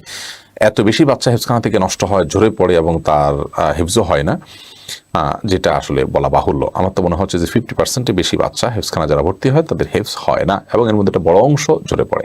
যার কারণে হেফজখানাতে বাচ্চাদের টর্চারের বিষয়টা অবশ্যই আপনার আমাদের মাথায় রাখা উচিত, যেটা জুলুমের এবং শরীয়তের সীমানা যেন লঙ্ঘন না হয় সেদিকটা খেয়াল করা উচিত। জাস্ট একটু ভয় দেখানোর জন্য হালকা পাতলা শাসন হতে পারে, সেটাও শর্ত সাপেক্ষে। এরপরে এমডি পাপেল ইসলাম আপনি লিখেছেন জামাতে সালাত আদায় করার সময় কাতারের মাঝে ফাঁকা রাখলে কি সালাত হবে? জামাতে সালাত আদায় করার সময় কাতারের মাঝে ফাঁকা রাখা উচিত নয়, জায়েজ নয়, সঠিক নয়। আমাদের অনেক মুসলিম ভাইয়েরা আছেন যারা জামাতে সালাতের সময় কাতারের মধ্যবর্তী পার্শ্ববর্তী মুসল্লির মাঝে অনেক ফাঁকা জায়গা রাখেন এবং মনে করেন যে একটু দূরে দাঁড়ালে এটা তার প্রাইভেসি রক্ষা হবে। বিষয়টা খুবই অনুচিত একটি কাজ, খুবই গর্হিত একটি কাজ। কারণ নবী করিম সাল্লাল্লাহু আলাইহি ওয়াসাল্লাম কাতারের মধ্যবর্তী ফাঁকা বন্ধ করার জন্য আমাদেরকে নানাভাবে উৎসাহিত করেছেন। বিধায় একজন মুসল্লি এক জায়গায় দাঁড়ালেন, 4-5 আঙ্গুল কিংবা এক বিগত ফাঁকা রেখে আরেকজন পাশে দাঁড়ালেন, এটা উচিত নয়। অনেকে পাশাপাশি দাঁড়াতে আসলে গায়ের সাথে হয়তো মিলে গেলেন, টাচ হয়ে গেলেন, এরকম হলে সেটাকে খুব ভালোভাবে দেখেন না এবং বলেন যে আপনি গায়ের দিকে কেন আসছেন। এটি আমাদের নেহায়েতে ভুল ধারণা। এ সম্পর্কে আবু দাউদের একটি হাদিস আমি শোনাতে চাই। আব্দুল্লাহ ইবনে ওমর রাদিয়াল্লাহু আনহু বর্ণনা করেছেন। এই হাদিসের ভাষ্যগুলো যদি আপনি লক্ষ্য করেন তাহলে বিষয়টা আপনার কাছে পরিষ্কার হয়ে যাবে যে কাতার মধ্যে ফাঁকা না রাখার বিষয়ে নবী করিম সাল্লাল্লাহু আলাইহি ওয়াসাল্লাম কি পরিমাণ গুরুত্ব আরোপ করেছেন। তিনি বলেছেন, আকিমুস সুফুফ ওয়া হাযু বাইনাল মানাকিব, তোমরা সফ সোজা করো এবং কাঁধগুলোকে বরাবর করো, অর্থাৎ কাঁধগুলোকে এদিক সেদিক রেখো না, কাতার যাতে সোজা হয় সেজন্য বরাবর করো। ওয়াসুদ্দুল খালাল, এবং কাতারের মধ্যের ফাঁকাগুলোকে বন্ধ করো। এই যে ফাঁকা বন্ধ করতে বলা হয়েছে মানে কি, একজন মুসল্লি দাঁড়ালেন এই জায়গায়, আরেকজন দাঁড়ালেন এই জায়গায়, এই মাঝখানে 1 হাত 1 বিগত 5 আঙ্গুল 7 আঙ্গুলে যে ফাঁকা থাকছে এই ফাঁকাগুলো যথাসম্ভব বন্ধ করতে হবে। ওয়ালিনু বিআইদি ইখওয়ানিকুম, নবী সাল্লাল্লাহু আলাইহি ওয়াসাল্লাম আরো বলেছেন তোমাদের ভাইদের হাতগুলোর সাথে তোমরা একটু নম্রতার আচরণ করো। তার মানে পাশে যিনি আছেন তার পাশে মিলে দাঁড়াবেন, সেটাকে তিনি ভালোভাবে দেখবেন এবং এটা সৌহার্দ্যপূর্ণ এবং আন্তরিকতাপূর্ণ মানসিকতা নিয়ে একে অন্যের সাথে দাঁড়াবেন। এই যে ব্যাপারটি আসছে নবী করিম সাল্লাল্লাহু আলাইহি ওয়াসাল্লাম ভাষ্যটা খেয়াল করলে বোঝা যায় যে ওয়ালিনু বিআইদি ইখওয়ানিকুম, তোমাদের ভাই যারা তোমাদের আশপাশে সালাতে দাঁড়াচ্ছে, নামাজে দাঁড়াচ্ছে, তাদের সাথে তোমরা নম্রতার আচরণ করো। তার মানে কি, কোমল হয়ে থাকো। অন্য হাদিসে আসছে বুখারীতে যে খায়রুকুম আলিয়াকুম মানাকিব ফিস সালাহ, তোমাদের মধ্যে উত্তম ব্যক্তি সে যে ব্যক্তি নামাজের মধ্যে তার পাশে মুসল্লির সাথে তার কাঁধকে নরম রাখে। তার মানে কি, তার মানে পাশের লোকের সাথে পাশাপাশি দাঁড়াতে গিয়ে যে আপনার একে অন্যের সাথে টাচ হয় সেটাকে আন্তরিকতার সাথে দেখে এবং ভালোভাবে দেখে, সেটাকে কোনো দোষে কিছু মনে করে না এবং মিলেমিশে দাঁড়ায়। এরপরে বলেছেন ওয়ালা তাদরু ফুরুজাতিল শায়তান, তোমরা শয়তানের জন্য কোনো কাতারের মধ্যে ফাঁকা রেখো না। ওমান ওয়াসাল্লাহ সাফান ওয়াসাল্লাহুল্লাহ, যে ব্যক্তি কাতার পূরণ করবে, কাতারের মধ্যে ফাঁকা বন্ধ করবে, আল্লাহ তাআলা তাকে পূর্ণ করবেন। ওমান কাতা সফান কাতাহুল্লাহ, আর যে ব্যক্তি কোনো কাতারের মধ্যে বিচ্ছিন্নতা তৈরি করবে, দূরে দাঁড়ালো, তাহলে তাকে আল্লাহ তাআলা বিচ্ছিন্ন করবেন। মুআজামে আওসাত তাবরানির একটি হাদিস আম্মা জানা আয়েশা থেকে বর্ণিত, সেই হাদিস নবী করিম সাল্লাল্লাহু আলাইহি ওয়াসাল্লাম বলেছেন যে নিশ্চয় আল্লাহ এবং তার আল্লাহ তাআলা রহমত নাযিল করেন এবং তার ফেরেশতারা দোয়া করেন ওই ব্যক্তির জন্য যে ব্যক্তি কাতারগুলোকে আপনার সংযুক্ত করে, কাতারের মধ্যে ফাঁকা না রাখে। ওমান সাদ্দা ফুরজাতান, এবং যে ব্যক্তি কাতারের মধ্যকার ফাঁকাকে বন্ধ করে, অর্থাৎ পাশের লোক একটু দূরে দাঁড়ালেন কিন্তু তিনি বন্ধ করে দিলেন, তাহলে সেক্ষেত্রে রফাহুল্লাহ বিহা দারাজা, এর কারণে আল্লাহ তাআলা তার মর্যাদাকে বুলন্দ করেন, বৃদ্ধি করেন। বিধায় কাতারের মধ্যে ফাঁকা রাখা উচিত নয় এবং এই ব্যাপারে আমাদের ব্যাপকভাবে মানুষকে সচেতন করা উচিত এবং জানাশোনা বাড়ানো উচিত। স্বপ্ন মুস্তারিদ জুথি আইডি থেকে আপনি লিখেছেন, ক্লাসে যখন টিচার আসে আমরা সবাই দাঁড়িয়ে সালাম দেই, এই বিষয়টা কতটা শরীয়তসম্মত? এই বিষয়টা নিয়ে আমরা ইনশাআল্লাহ বিস্তারিত আলোচনা সহকারে একটা ভিডিও ক্লিপ খুব শীঘ্রই আপনাদেরকে উপহার দেবো বলে আমরা আশা করছি। ইতোমধ্যে এ বিষয়ে তথ্য উপাত্তগুলো মোটামুটি আমরা জোগাড় করে রেখেছি। শুধু এটুকু বলে রাখি যে কোনো গেস্ট আসলেন আর সবাই দাঁড়িয়ে গেলেন তার সম্মানার্থে, এই যে একটা কালচার আমাদের সমাজে আছে, স্কুল কলেজগুলোতে আছে, অফিস আদালতগুলোতে আছে, যে বস ঢুকলেন সবাই যার যার চেয়ার থেকে দাঁড়িয়ে গেলেন বসের সম্মানার্থে, এটি হাদিস দ্বারা সুস্পষ্টভাবে নিষিদ্ধ। নবী করিম সাল্লাল্লাহু আলাইহি ওয়াসাল্লামের হাদিস থেকে আমরা জানতে পারি যে তিনি নিষেধ করেছেন তোমরা দাঁড়াবে না কামা ইয়াকুমুল আহাজাম বা'দুহুম লিবা'দ, অমুসলিমরা যেরকম একে অন্যের জন্য দাঁড়িয়ে যায় তোমরা সেভাবে দাঁড়াবে না।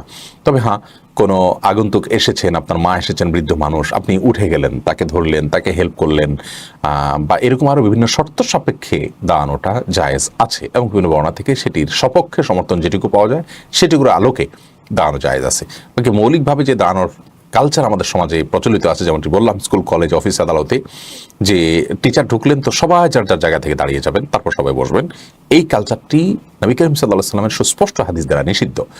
লা তাকুমু কামা ইয়াকুমুল আ'আজাম বা'দুহুম লিবা'দ, আজমিরা বা অমুসলিমরা তারা যেরকম একের জন্য একজন আসলে সবাই দাঁড়িয়ে যায়, তোমরা সেইভাবে দাঁড়াবে না, অর্থাৎ তাদের মতো করে দাঁড়ানোর যে কালচার সেটি উচিত নয়। বাকি অসুস্থ মানুষ আসলেন, তাকে চেয়ার পেতে দিলেন, অথবা আপনি হেল্প করলেন, কিংবা আপনার আরও বিভিন্ন যে শর্ত দিয়েছেন, ইমাম নবী রাহিমাহুল্লাহ অনেকগুলো শর্ত দিয়েছেন, সেই সমস্ত শর্তের আলোকে আপনি দাঁড়ালেন, সেটি বিচ্ছিন্ন বিষয় এবং জায়েজ হতে পারে এবং অনেকগুলো হাদিস থেকে তার পক্ষে সমর্থন পাওয়া যায়। বিষয়টা কি বিস্তারিত আমরা বলবো, তবে মোটা দাগে যে প্রশ্ন আপনি করেছেন, ক্লাসে টিচার আসার পর সবাই দাঁড়িয়ে যায়, সম্মানার্থে এই দাঁড়ানোটা এটা অবশ্যই হাদিস দ্বারা নিষিদ্ধ। কারণ হলো এই দাঁড়ানোটা ওলামা ইকরাম অনেকেই যে সমস্ত শর্ত সাপেক্ষে ক্ষেত্র বিশেষে দাঁড়ানোর অনুমোদন রেখেছেন এটি তার মধ্যে পড়ে না। এস এম সেলিম রেজা রাজ আপনি লিখেছেন বাচ্চাদের কপালে কালো টিপ দেওয়া যাবে কিনা? সৌন্দর্যের জন্য দেওয়া যেতে পারে, কিন্তু বদনজর থেকে বাঁচা যাবে এটা দিলে আর বদনজর লাগবে না এই বিশ্বাস থেকে দেওয়াটা ভুল। ইমরান হাসান রিঙ্কু আপনি লিখেছেন টিসিবির পণ্য কি ধনী গরিব সবাই নিতে পারবে নাকি শুধু স্বল্প আয়ের মানুষরাই নেবেন? স্বল্প আয়ের বাইরে কেউ তা নিলে গুনাহ হবে কি? ভাই ইমরান হাসান, টিসিবির পণ্য এটা কেনার জন্য যদি কোনো শর্ত দেয়া না থাকে তাহলে সেক্ষেত্রে যে কেউ কিনতে পারবে। যেহেতু এটা আপনার রাস্তার ধারে যে কোনো পাবলিক স্পটে উন্মুক্তভাবে বিক্রি করা হয়, সেক্ষেত্রে এখানে কোনো শর্ত থাকার কথা নয় যে ধনী গরিব হবে। তাছাড়া ধনী গরিবের জন্য তাদের কোনো সার্টিফিকেট সরকার দেয়নি। তারপরেও যার সচ্ছলতা আছে, যাকে আল্লাহ তাআলা তৌফিক দিয়েছেন, অন্য অভাবী মানুষ বা কষ্ট করছেন সে সমস্ত মানুষগুলোকে সুযোগ করে দেওয়ার প্রয়োজনে তিনি এখানে না দাঁড়িয়ে যদি তার জায়গায় অন্য একজন লোক দাঁড়ান তিনি নিতে পারেন, তার উপকার হবে। তো সেটি খেয়াল রাখা উচিত। অর্থাৎ আল্লাহ তাআলা আমাকে তৌফিক দিয়েছেন, এখানে না দাঁড়ালেও আমার চলে, আলহামদুলিল্লাহ। আমার চেয়ে অভাবী মানুষ আছে যারা হয়তো সিরিয়াল পাচ্ছেন না, কষ্ট হচ্ছে, তাদের জন্য আমি সেখানে দাঁড়াবো না, এটা নৈতিক বিষয়। বাট সরকারি তরফ থেকে ধনী গরিবের কোনো ভেদাভেদ থাকার কথা নয় আমি যতটুকু জানি। যদি না থাকে কোনো ভেদাভেদ তাহলে সেক্ষেত্রে যে কেউ এটি কিনতে পারবেন, কিনলে সেটি হালাল হবে। কিন্তু নৈতিকতার প্রশ্ন যখন আসে, যে উত্তম অনুত্তম এবং উচিত অনুচিতের কাজ যখন আসে, তখন আমরা বলবো যে এটি অনুচিত কাজ সচ্ছল ব্যক্তির জন্য, বিশেষ করে অসচ্ছলদেরকে সুযোগ করে দেওয়ার প্রয়োজনে, বাট হারাম হবে না। তিনি কিনলে তার জন্য সেটি হালাল হবে, বৈধ হবে। আর যদি শর্তই দেওয়া থাকে যেটা শুধুমাত্র গরিবরা নিতে পারবে, গরিবের কোনো ডেফিনেশন থাকে, তাহলে সেক্ষেত্রে সেই ডেফিনেশনের মধ্যে যারা পড়বেন তারা শুধুমাত্র নেবেন। কিন্তু টিসিবির পণ্য কেনার ক্ষেত্রে এরকম কোনো শর্ত আছে বলে আমার জানা নেই, আমার মনে হয় না এরকম কোনো শর্ত থাকতে পারে। রিহান আপনি লিখেছেন আইডি থেকে, কোন রোগী আইসিইউতে আছেন এবং কোনো রকম জ্ঞান আছে, এক্ষেত্রে তার নামাজের বিধান কি? যদি তার সেন্স থাকে তাহলে ইশারা হলে সালাত আদায় করবেন। তাকে কেউ একজন হেল্প করে তায়াম্মুম করাই দিবেন এবং তিনি ইশারায় মনে মনে সালাত আদায় করবেন। তাকে বলবেন যে জোহর রক্ত হয়েছে, আপনি জোহরের ফরজটা অন্তত পড়েন, তিনি ফরজটা পড়বেন, আসরটা পড়বেন। এভাবে মনে মনে তিনি সালাত আদায় করবেন যে তিনি এখন দাঁড়িয়েছেন, সূরা কারাত পড়বেন, এরপর রুকু নিয়ত করে হয়তো শোয়া অবস্থাতে তিনি রুকু সিজদা করবেন, এভাবে করবেন তিনি। আর যদি তার কোনো সেন্স একেবারে না থাকে বা যা আছে তা দিয়ে তিনি 4 রাকাত সালাত পড়ার অবস্থাও নাই, আসা যাওয়া করে এরকম, তাহলে সেক্ষেত্রে তার উপরে সালাতের বিধান নাই এবং তিনি তার জন্য সালাত মওকুফ, যেহেতু তিনি সালাত পড়ার সমর্থ রাখেন না। আপনি ফয়জুর রহমান সিয়াম আপনি লিখেছেন শিশুদের খেলনা হিসাবে কি দেওয়া উচিত? একটা গাইডলাইন দিলে ভালো হতো। শিশুদের খেলনা হিসাবে এমন সব খেলনা দেওয়া উচিত, প্রথমত যেই খেলনাগুলো ব্যবহার করার ফলে তার চোখের, মেধার, ব্রেইনের কিংবা তার শরীরের, মস্তিষ্কের অন্য কোনো ধরনের ক্ষয়ক্ষতি হবে না। আজকাল ট্যাব, মোবাইল, ল্যাপটপ সহ এমন অনেক সব ডিভাইস আমরা আমাদের সন্তানদের হাতে তুলে দিচ্ছি যেগুলোর ফলে তাদের মস্তিষ্কে, তাদের দৃষ্টিশক্তি, তাদের নানা বিষয়াশয়ের ক্ষয়ক্ষতি হয়ে থাকে। তো এটি গুনাহের কথা, এটি অনুচিত কথা, এটি ভুল কাজ। কারণ হলো এর ফলে আমাদের সন্তানকে আমরা নিজেরা শেষ করে দিচ্ছি এবং ধ্বংস করে দিচ্ছি। দ্বিতীয়ত, খেলনা হিসাবে হাতে বসে বসে খেলনা খেলবে, এটার চাইতে ফিজিক্যাল যে খেলাধুলা সেগুলোর উপর তাদেরকে উৎসাহিত করা উচিত। আর খেলনা হিসাবে সাহাবীদের বাচ্চাদেরকে বিভিন্ন রকম খেলনা তারা দিয়েছেন, এরকম প্রমাণিত আছে, বিধায় সে সমস্ত খেলনা দেওয়া যেতে পারে। মেয়েদের জন্য পুতুল নিয়ে খেলাটা আমাদের আয়েশা রাদিয়াল্লাহু আনহা বিভিন্ন হাদিস থেকে জানা যায় এবং আরো বিভিন্ন হাদিস থেকে জানা যায় যে তারা জায়েজ আছে। তবে এক্ষেত্রে অনেক ওলামা ইকরাম শর্ত দিয়েছেন যে পুতুল মানে জাস্ট শেপটা হবে পুতুলের, কিন্তু একেবারে অবিকল একটা প্রাণীর যে চোখ, মুখ সহ আজকাল যে সমস্ত বাজারে পুতুল পাওয়া যায় এরকম কোনো পুতুল হবে না। তো এটা নিরাপদ যদি এরকম আমরা না করি, জাস্ট শেপটা হলো এরকম, তাহলে সেটি জায়েজ আছে। তারপরেও একেবারে হাত, মুখ, নাক, চোখ, কান সবকিছু পরিষ্কার বোঝা যায় এরকম পুতুল না দেওয়াটাই হলো নিরাপদ মত। যদি ওলামা ইকরাম সেটাকে জায়েজ বলেছেন, ওই যে আয়েশা রাদিয়াল্লাহু আনহার বাসায় সেরকম পুতুল নিয়ে তিনি খেলেছেন ছোটবেলায়, সেই হাদিসের ভিত্তিতে অনেকেই এটাকে জায়েজ বলেন। যদিও যারা না জায়েজ বলেন তারা বলেন যে তার যে পুতুল ছিল সেগুলো আজকের পুতুলের মতো এত চোখ, নাক, কান বিশিষ্ট একেবারে পূর্ণাঙ্গ একটা ভাস্কর্য বা একটা মূর্তির মতো দেখা যায় এরকমটি ছিল না। আর কেউ যদি এরকম কোনো কিছু নির্মাণ করে, এরকম কোনো ছবি, এরকম কোনো মূর্তি, ভাস্কর্য তৈরি করে প্রাণীর, তাহলে সেক্ষেত্রে তার ব্যাপারে নবী করিম সাল্লাল্লাহু আলাইহি ওয়াসাল্লাম হাদিসে কড়া সতর্কবাণী রয়েছে, যার কারণে শিশুদের জন্য খেলনা হিসাবে সেটাকে অনেক ওলামা ইকরাম জায়েজ, নাজায়েজ বলেন এবং গুনাহের কথা বলেন, সেটা অ্যাভয়েড করাটাই হলো ভালো। তো এছাড়া যে কোনো খেলনা দেওয়া যেতে পারে। আজকাল আমরা বিভিন্ন সময় রেকমেন্ড করেছিলাম যে বিজ্ঞান বাক্স নামে একটা আপনার খেলার বিশেষ টাইপ বের করেছেন, খেলনার বিশেষ টাইপ বের করেছেন অনেকে, বিশেষ করে রকমারি বোধহয় অন্যরকম.com তারা বের করেছেন, আর অনেকে হয়তো বের করে থাকতে পারে, আমি তাদেরটা দেখেছি। এগুলো বাচ্চার মস্তিষ্কের জন্য আরো ভালো এবং তার সময়টাও ভালো কাটে, ক্ষতিকর কোনো কিছু নেই এবং খেলনার কাজ হয়, বিনোদনের কাজ হয়, তো সেগুলো দেওয়া যেতে পারে। এর বাইরে আপনার এই ধরনের খেলনা দেওয়া উচিত না যেগুলো কারণে বাচ্চা ক্ষতিগ্রস্ত হয়। বাকি বাচ্চাকে খেলনা দেওয়াটা মৌলিকভাবে জায়েজ আছে।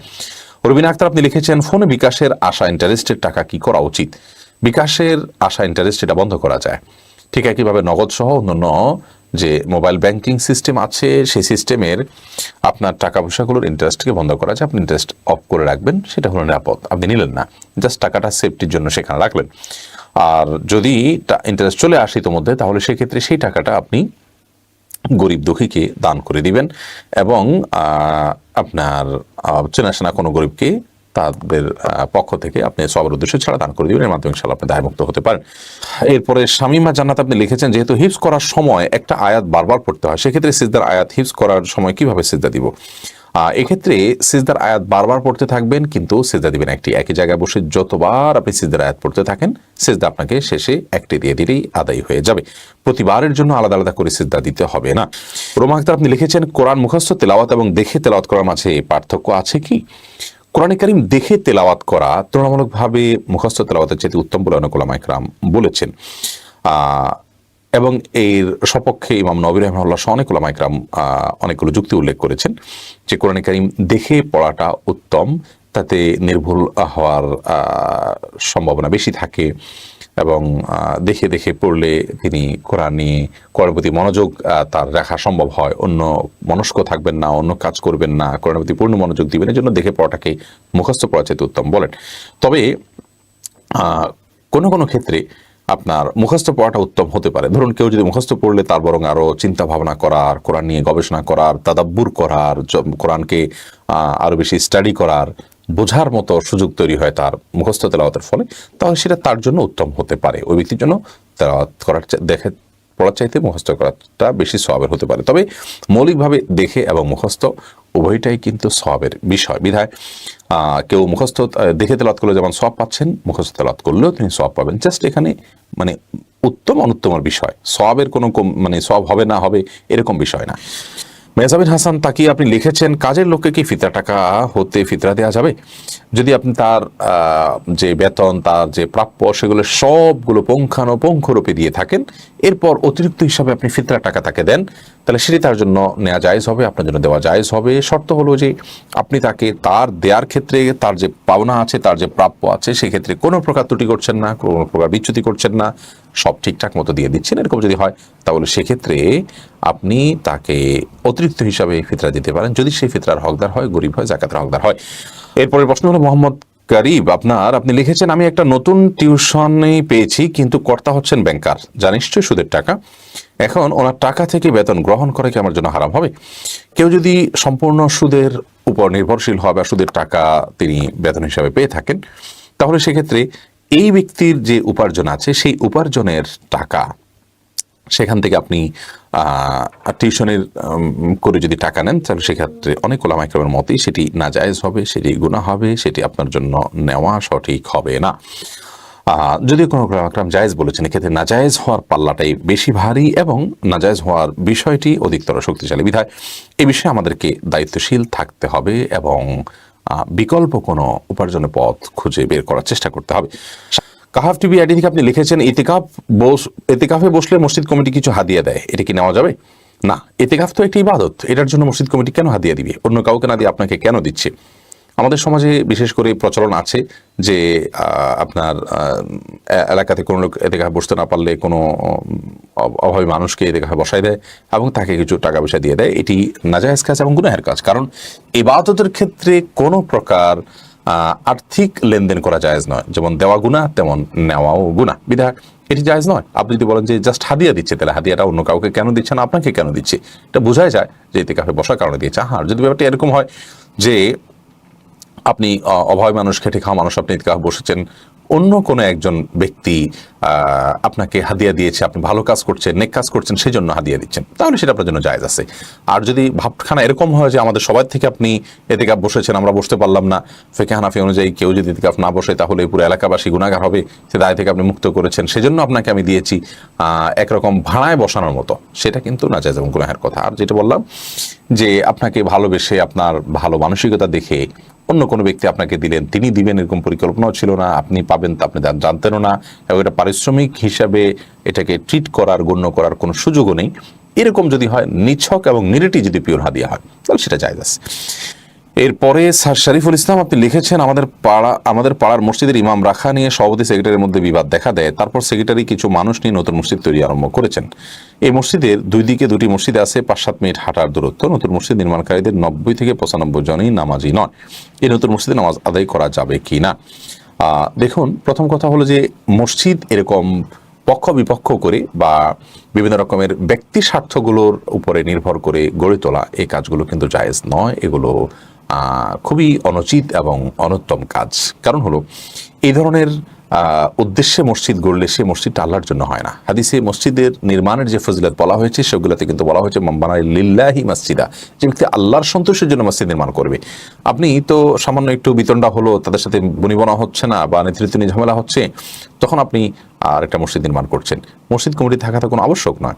তারা যে কোনো মসজিদ আপনি সালাত আদায় করবেন, সালাত আদায় হয়ে যাচ্ছে। বিধায় প্রয়োজন ছাড়া মসজিদ এরকম ব্যক্তি স্বার্থ বা নেতৃত্ব কর্তৃত্ব প্রতিষ্ঠা করার জন্য মসজিদ নির্মাণ করাটা গর্হিত কাজ। বাট সেখানে নামাজ পড়লে নামাজ হয়ে যাবে, নামাজ হবে না, ব্যাপারটি কিন্তু সেরকম নয়। শেখ আহসানুদ্দিন আপনি লিখেছেন, ইমামি শিয়ারা 15 শাবান রাতে ইমাম মাহদির জন্মদিন পালন করে, সেখানে তারা অনেক বিদাত করে। আবার তারা বলে রমজানের তারাবির নামাজ নাকি বিদাত, এই বিষয়ে কিছু বলুন। রমজানের তারাবির নামাজটি নবী করিম সাল্লাল্লাহু আলাইহি ওয়াসাল্লাম হাদিস থেকে প্রমাণিত। বুখারী মুসলিমের হাদিস সহ বিভিন্ন হাদিস কিতাবে রয়েছে। নবী করিম সাল্লাল্লাহু আলাইহি ওয়াসাল্লাম বলেছেন, মান কামা রমাদানা ঈমানান ওয়া ইহতিসাবান গুফিরা লাহু মা তাকাদ্দামা মিন যামবি। যে ব্যক্তি রমাদান মাসে দাঁড়িয়ে সালাত আদায় করে ঈমানের সঙ্গে, ইখলাসের সঙ্গে, আল্লাহকে সন্তুষ্ট করার জন্য, সে ব্যক্তির পূর্বের সমস্ত গুনাহ, সমস্ত ভুল ভ্রান্তি, ত্রুটি, অপরাধ, এগুলোকে মাফ করে দেওয়া হয়। বিধায় একজন ইমানদার অবশ্যই তারাবির সালাত আদায় করার চেষ্টা করবেন। এটি নবী করিম সাল্লাল্লাহু আলাইহি ওয়াসাল্লাম থেকে শক্তিশালীভাবে, সুস্পষ্টভাবে প্রমাণিত। অতএব শিয়ারা যদি এটাকে অস্বীকার করে, তাহলে সেটা হাদিস অস্বীকারের নামান্তর বলতে পারেন, কারণ হাদিস দ্বারা এটি সুসাব্যস্ত। কেউ যদি হাদিস স্বীকার করে, তাহলে সেক্ষেত্রে রমজান তারাবিকে অস্বীকার করার কোনো সুযোগ নেই। আর শিয়াদের যে ভ্রান্ত বিশ্বাসগুলো আছে, তার মধ্যে থেকে এটিও একটি, যে তারা মধ্য শাবানকে মাহদির জন্মদিন হিসাবে পালন করে। মাহদি তো পৃথিবীতে জন্মগ্রহণ করবেন, শিয়ারা যে বিশ্বাস করে থাকে সে বিশ্বাস তো সঠিক নয়। হাদিসের বর্ণনা অনুযায়ী আমরা জানতে পারি তার জন্ম হবে, এবং সেটা কবে হবে তার কোনো তারিখ তো হাদিসে ঠিক করে দেওয়া হয়নি। বিধায় এটি তাদের বিভ্রান্তিকর বিশ্বাস। একজন ইমানদার সে বিশ্বাস রাখবে না, এবং তাদের বিশ্বাসের সপক্ষে কোরআনের তো কোনো প্রমাণ নেই, নবী করিম সাল্লাল্লাহু আলাইহি ওয়াসাল্লাম থেকে বর্ণিত এবং প্রমাণিত কোনো হাদিস থেকেও কোনো প্রমাণ পাওয়া যাবে না। এরপরে আলিয়া খানম আপনি লিখেছেন, আমি একজন শিক্ষক, জোহরের আজানের সময় ক্লাসে থাকি, অবস্থায় আজানের জবাব কিভাবে দিব? আজানের জবাব মুখে দেওয়াটা ফরজ, ওয়াজিব নয় বোন, মুস্তাহাব এবং সবের কাজ। যদি আপনি ক্লাসের মধ্যে আজানের জবাব দেওয়াটা আপনার জন্য টাফ হয়, তাহলে সেক্ষেত্রে আপনি আজানের জবাব মুখে না দিলেও আপনার গুনাহ হবে না। তবে আচরণগত জবাব যেটা, আমলগত কর্মগত জবাব যেটা, অর্থাৎ আজানের জবাব শুনে আপনি সালাতে যাবেন, সেটা তো আবশ্যক, অতএব সেটা আপনার সুবিধা অনুযায়ী আপনি যাবেন। আর ক্লাসের ফাঁকে যদি আপনি আজান শোনার পর আপনি ক্লাসটা বন্ধ করে আজানের জবাব দিয়ে নেন এবং বাচ্চাদেরকে উদ্বুদ্ধ করেন তারা আজানের জবাব দিয়ে নেন, সেই কাজটি আপনি করতে পারেন, কারণ এটা কয়েক সেকেন্ডের ব্যাপার এবং সামান্য সময়ের ব্যাপার। তানভীর হাসেম রিজভী আপনি লিখেছেন, আপনার প্রতিটা কথা অত্যন্ত গুরুত্বপূর্ণ, আপনাকে আল্লাহ তাআলা হায়াত দান করুন। আপনাকে আল্লাহ তাআলা হায়াত দান করুন ভাই, দোয়া করি। তাসমিয়া রাজ্জাকি আপনি লিখেছেন, কোরআন শরীফ পড়লে কোরআন শরীফ মনে থাকে না, এর জন্য কি আমল করা যেতে পারে? আল্লাহ তাআলার কাছে আপনি সাধারণভাবে দোয়া করবেন, অবভিয়াসলি আইলমা শুরুতে কয়েকবার পড়ে নিতে পারেন, পড়ার শুরুতে, ইনশাআল্লাহ তাতে আপনার স্মৃতিশক্তি বাড়বে এবং পড়ার কথা মনে থাকবে। এবং ভোর রাত এবং যে টাইমগুলোতে মানুষের ব্রেন ফ্রেশ থাকে, তখন একটু তেলাওয়াত করার চেষ্টা করবেন। কোরআন তেলাওয়াত যেটা মুখস্থ করেছেন, সেটাকে সালাতের মধ্যে একটু বেঁধে বেঁধে হলেও আপনি সেখানে ট্রায়াল দেওয়ার চেষ্টা করবেন, এর মাধ্যমে ইনশাআল্লাহ কোরআন তেলাওয়াত মনের মধ্যে বসে যাবে। মনিম আপনি আড়ি থেকে লিখেছেন, সেনাবাহিনীতে চাকরি নেওয়ার সময় দায় রাখার অনুমতি নেই, এক্ষেত্রে করণীয় কি? এই পেশা কি জায়েজ হবে? দেখুন, যে কোনো প্রতিষ্ঠানে চাকরির ক্ষেত্রে যদি দায় রাখার ব্যাপারে অনুমোদন না থাকে, তাহলে সেক্ষেত্রে সে প্রতিষ্ঠানে চাকরির বিকল্প আপনার কাছে থাকলে অবশ্যই সে বিকল্প নেওয়া উচিত এবং চাকরি করা উচিত নয়। শুধু দায়ী নয়, যে কোনো বিষয়, আমি শরীয়তের বিধান মানতে পারবো না এরকম যদি জায়গা হয়, তাহলে সেই জায়গা আমি নিজে সেদে সেখানে যাওয়া, এটা আমার জন্য শরীয়ত দৃষ্টিকোণ থেকে জায়েজ হতে পারে না। ফিরোজ হক আপনি লিখেছেন, স্টক যদি হারাম হয় তাহলে খাদ্যপণ্যগুলো স্টক যদি হারাম তাহলে খাদ্যপণ্যগুলো সংগ্রহ করে বাজারজাত করবে কে জানতে চাই। না, সবসময় স্টক তো হারাম না। যে স্টকটা জনকল্যাণের জন্য হয়, যে ধরুন আমাদের দেশে চাল, আমাদের দেশে আপনার হ্যাঁ চালের কথাই বলি, পেঁয়াজ, তারপরে আলু, রসুন, এরকম অনেক খাদ্য আছে যে খাদ্যগুলো উৎপাদন হয়ে থাকে নির্দিষ্ট সময়ে এবং সেটার ব্যবহার হয়ে থাকে সারা বছর জুড়ে। সেগুলো মানুষের প্রয়োজনই, যে এত বেশি উৎপাদন হয়েছে সবগুলো এখন বাজারে বিক্রি করলে নষ্ট হয়ে যাবে। অতএব কিছু স্টোরেজে রাখা, কোল্ড স্টোরেজে রাখা এবং সেটাকে আপনার পরবর্তীতে মানুষের প্রয়োজনে বের করে বিক্রি করা, এই মানে গুদামজাতকরণ তো নিষিদ্ধ নয়। ক্রাইসিস সৃষ্টি করার জন্য যে গুদামজাত করা হয়ে থাকে সেটি হলো নিষিদ্ধ, এবং তার জন্য আরও কিছু শর্ত সারায়াত আছে, সেগুলোর আলোকে নিষিদ্ধ। একেবারে সাধারণ অর্থে স্টক সবসময় হারাম নয়। মাদি হাসান তালহা আপনি লিখেছেন, আমার ছোট ভাই বিয়ে করতে চায় তার পছন্দের মেয়েকে, মেয়ে এবং মেয়ের পরিবার দিনদার না, তাই আমার আব্বু রাজি হচ্ছেন। এই বিষয়ে আপনার উত্তর দিয়েছি একটু আগেই। ইমা ইসলাম আপনি লিখেছেন, আমি 7 মাসের গর্ভবতী। এরপরে কামরুল হাসান এমডি ইউসুফ আহমদ আপনি লিখেছেন, জমির ওসরের বিধান কি? জমির ওসর মানে জমির ফসলের যে জাকাত, সেটা বিধান হলো সেটা দিতে হবে আবশ্যক। যদি সেটা শর্ত পূরণ করে তাহলে সেক্ষেত্রে অবশ্যই দিতে হবে নেশাব পরিমাণ হলে। আবু হানিফার মত অনুযায়ী যতটুকু মনে পড়ে যে তিনি নেশাবের কথা বলেন না, কিন্তু জমহুর ওলামা ইকরামের মত হলো নেশাব আছে ওসরের, অতএব নেশাব পরিমাণ হলে জাকাত দিতে হবে। নেশাব সম্পর্কে অনেক ওলামা ইকরাম বলেছেন 16 মনের কথা, অনেক বলেছেন 25 মনের কথা। সর্বসাকুল এটা যখন হবে তখন তার জাকাত দিতে হবে, এবং আরও কিছু শর্ত আছে। মোট কথা হলো ফসলের জাকাত দিতে হয়, যেটা আমাদের সমাজে জানাশোনা নাই বললে চলে। কামরুল হাসান আপনি লিখেছেন, মানুষ বিভিন্ন দোকানে বাকি করে, এই বাকি টাকা মানুষের কাছ থেকে উঠানোর জন্য দোকানদাররা হাল খাতা দেয়, এটা কতটুকু ইসলামে জায়েজ আছে? বছরে একটা দিন ডেকে সবাইকে বাকি টাকাটা তোলা তার জন্য জায়েজ আছে, কিন্তু তুমি বাকি টাকাটা আমাকে ফেরত দিলা, তাহলে সেক্ষেত্রে এই ফেরত দেয়ার বিপরীতে তোমাকে আমি একটু মিষ্টিমুখ করালাম, তুমি আমাকে দিয়েছ, সেই জন্য মৌলিকভাবে যদি ব্যাপারটা এরকম হয় যে তিনি আমাকে টাকা পয়সা দিয়েছেন সেজন্য আমি একটু মিষ্টিমুখ করালাম, এটা নাজায়েজ হওয়ার কোনো কারণ নাই। তবে আপনার হালখাতার মধ্যে অন্য আরও অনেক বিষয় অনেক সময় যুক্ত হয়, যেগুলো এই সাধারণ কোনো আনুষ্ঠানিকতার মধ্যে সীমাবদ্ধ থাকে না, তাহলে সেক্ষেত্রে সেটি নিষিদ্ধ হতে পারে। মৌলিকভাবে সারা বছরের দেনা পান আমি একদিন ফিক্স করে সবাইকে আবদার করলাম যেন সবাই দিয়ে যায়, সবাই টাকাটা ফেরত দিয়ে গেল, কোনো অসুবিধা নেই। আর যে ব্যক্তি টাকা ফেরত দিয়েছে সে ভালো কাজ করেছে, সে তার দেনা পরিশোধ করেছে, ভালো মানুষের পরিচয় দিয়েছে, সেই হিসাবে তাকে একটু মিষ্টিমুখ করালো, এখানে আমি নাজায়েজের কোনো কিছু দেখছি না। আল্লাহু আ'লাম বিসওয়াব। হাফিজুর রহমান শুভ আপনি লিখেছেন, মাজারে দানের টাকা চুরি করলে কি গুনাহ হবে? চুরিতে সর্বাবস্থায় গুনাহ, সেটা যে টাকাই হোক না কেন। তবে আপনার মাজারের টাকা, এটা যদি কেউ সেখানে টাকা দিয়ে শিরক হবে এরকম জানেন, তাহলে সেটা উদ্ধার করে অন্য কোনো কাজে, ভালো কাজে ব্যয় করলেন, এটা যদি তার ক্ষমতা থাকে সেটি করা যেতে পারে। যেমন আমাদের অনেকগুলো মাজার আছে যে মাজারগুলো আপনার সরকার নিয়ন্ত্রণ করে, সে টাকাগুলো নিয়ে কল্যাণমূলক খাতে ব্যয় করে, এরকম করার সুযোগ থাকলে সেটা করা যেতে পারে, কিন্তু চুরিতে সর্বাবস্থায় চুরি। রাফিক মিস্ত্রি আপনি এদিকে লিখেছেন, আমি ইন্ডিয়া থেকে, আমি মিস্ত্রির কাজ করি, মন্দিরে বা ঠাকুর ঘরে কাজ করা যাবে কিনা? না, এই কাজটা আপনি করতে পারবেন না, অন্যান্য কাজ করবেন, কারণ হলো অন্যায় কাজ, শিরকের কাজে সহায়তা করাটাও অন্যায় এবং গুনাহের কথা। মোহাম্মদ সালাউদ্দিন আপনি লিখেছেন, হারামে লিপ্ত এমন ইমামের পিছনে নামাজ পড়লে নামাজ কবুল হবে কি না? নামাজ আপনার হয়ে যাবে, কিন্তু এরকম ইমামকে ইমাম হিসাবে নিযুক্ত করা হবে, ইমাম হিসাবে দায়িত্বে রাখা, এটা গুনাহের কথা। কর্তৃপক্ষের জন্য তাদের উচিত হবে, যে ব্যক্তি হারামের সাথে লিপ্ত এবং সবাই জানেন এবং প্রকাশ্যে ফাসেক, এই ব্যক্তিকে ইমাম হিসাবে নিযুক্ত করা বা ইমাম হিসাবে রাখা, এটা কর্তৃপক্ষের জন্য গুনাহের কথা। বাট তার পিছনে নামাজ পড়লে নামাজ হয়ে যাবে। আপনি যদি বিকল্প আশপাশে মসজিদ না থাকে, ওই ব্যক্তির পিছনে নামাজ হলেও নামাজ পড়বেন, একাকি নামাজ পড়বেন না। আদিল মোহাম্মদ তাসিফ লিখেছেন, ধর্ম বিষয়ে ছাড়া এবার এসএসসি পরীক্ষা হবে, নৈতিকতার চূড়ান্ত অবক্ষয়ের সময় ধর্ম পরীক্ষা না থাকাটা কেমন? খুবই গুরুত্বপূর্ণ প্রশ্ন। ধর্ম পরীক্ষা নাই এসএসসিতে, এটা কোনোভাবেই গ্রহণযোগ্য হতে পারে না। যদি করোনা কারণে সংক্ষিপ্ত সিলেবাসে পরীক্ষা হয়ে থাকে, তাহলে অন্য সব সাবজেক্ট যদি সংক্ষিপ্ত হয়ে থাকে এটাও হতে পারে, অন্য কোনোটা বাদ দেওয়া যেতে পারে, ধর্ম শিক্ষা বাদ দেওয়া উচিত নয়। সমাজে যে নৈতিক অবক্ষয় আমরা দেখতে পাচ্ছি চতুর্দিকে, কয়েকদিন পরপরই আমরা দেখি যে মানুষের মধ্যে এমন সব প্রবণতা দেখা যাচ্ছে যেগুলো পশুর মধ্যেও দেখা যায় না, এবং ভোগবাদের মধ্যে মানুষ এতটাই হাবুডুবু খাচ্ছে, ত্যাগের ন্যূনতম মানসিকতা মানুষের মধ্যে নাই। তো এইরকম একটা অসভ্য সমাজ যদি আমরা পাই, তাহলে সেটা আমাদের কারোরই কিন্তু কাম্য হতে পারে না। শিক্ষার্থীদের মধ্যে ধর্মীয় শিক্ষা, নীতিনৈতিকতা, ধর্মীয় মূল্যবোধ এর চর্চা যদি না থাকে এবং সে শিক্ষা এবং জ্ঞান যদি তাদেরকে না দেওয়া হয়, তাহলে সেক্ষেত্রে তাদের কাছ থেকে কখনো ভালো মানসিকতা, ভালো এবং উন্নত চরিত্র এটা আমরা আশা করতে পারি না। বিধায় অবশ্যই আপনার এসএসসি পরীক্ষা বা সময়ের পরীক্ষাতে ধর্মশিক্ষা বাদ দেওয়ার সিদ্ধান্তকে কোনোভাবেই আমরা অ্যাপ্রিসিয়েট করতে পারি না, বরং এর বিরুদ্ধে আমরা এটাকে পরিবর্তন করার সিদ্ধান্তকে আমরা আবেদন জানাবো। ইতিমধ্যে যদি পরীক্ষা শুরু হয়ে যেয়ে থাকে তাহলে ভবিষ্যতের জন্য আমরা সাবধান হওয়ার কথা বলবো এবং কর্তৃপক্ষ এক্ষেত্রে দায়িত্বশীলতার পরিচয় দিতে হবে এবং এই ব্যাপারে দাবি সর্বমহল থেকে ওঠা উচিত যে ধর্মশিক্ষা বাদ দেওয়ার কোনো সুযোগ নেই।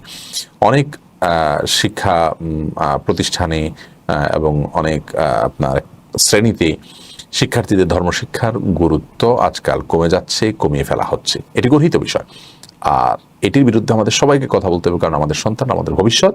তাদেরকে মানুষ আকারে মানুষ হিসেবে গড়ে তোলাটা আমাদের সবচেয়ে বড় প্রয়োজন, সবচেয়ে বড় নিড। সে বিষয়টি আগে আমাদের খেয়াল করতে হবে। মাহফুজ আসলাম আইডি থেকে আপনি লিখেছেন, কেউ কি জেনা থেকে বাঁচার জন্য বাবা মার অনিচ্ছা বিয়ে করতে পারবে? এই বিষয়ে আমাদের একটা ভিডিও আছে বিস্তারিত, মেহরবানি করে সেই ভিডিওটি দেখে নেবেন।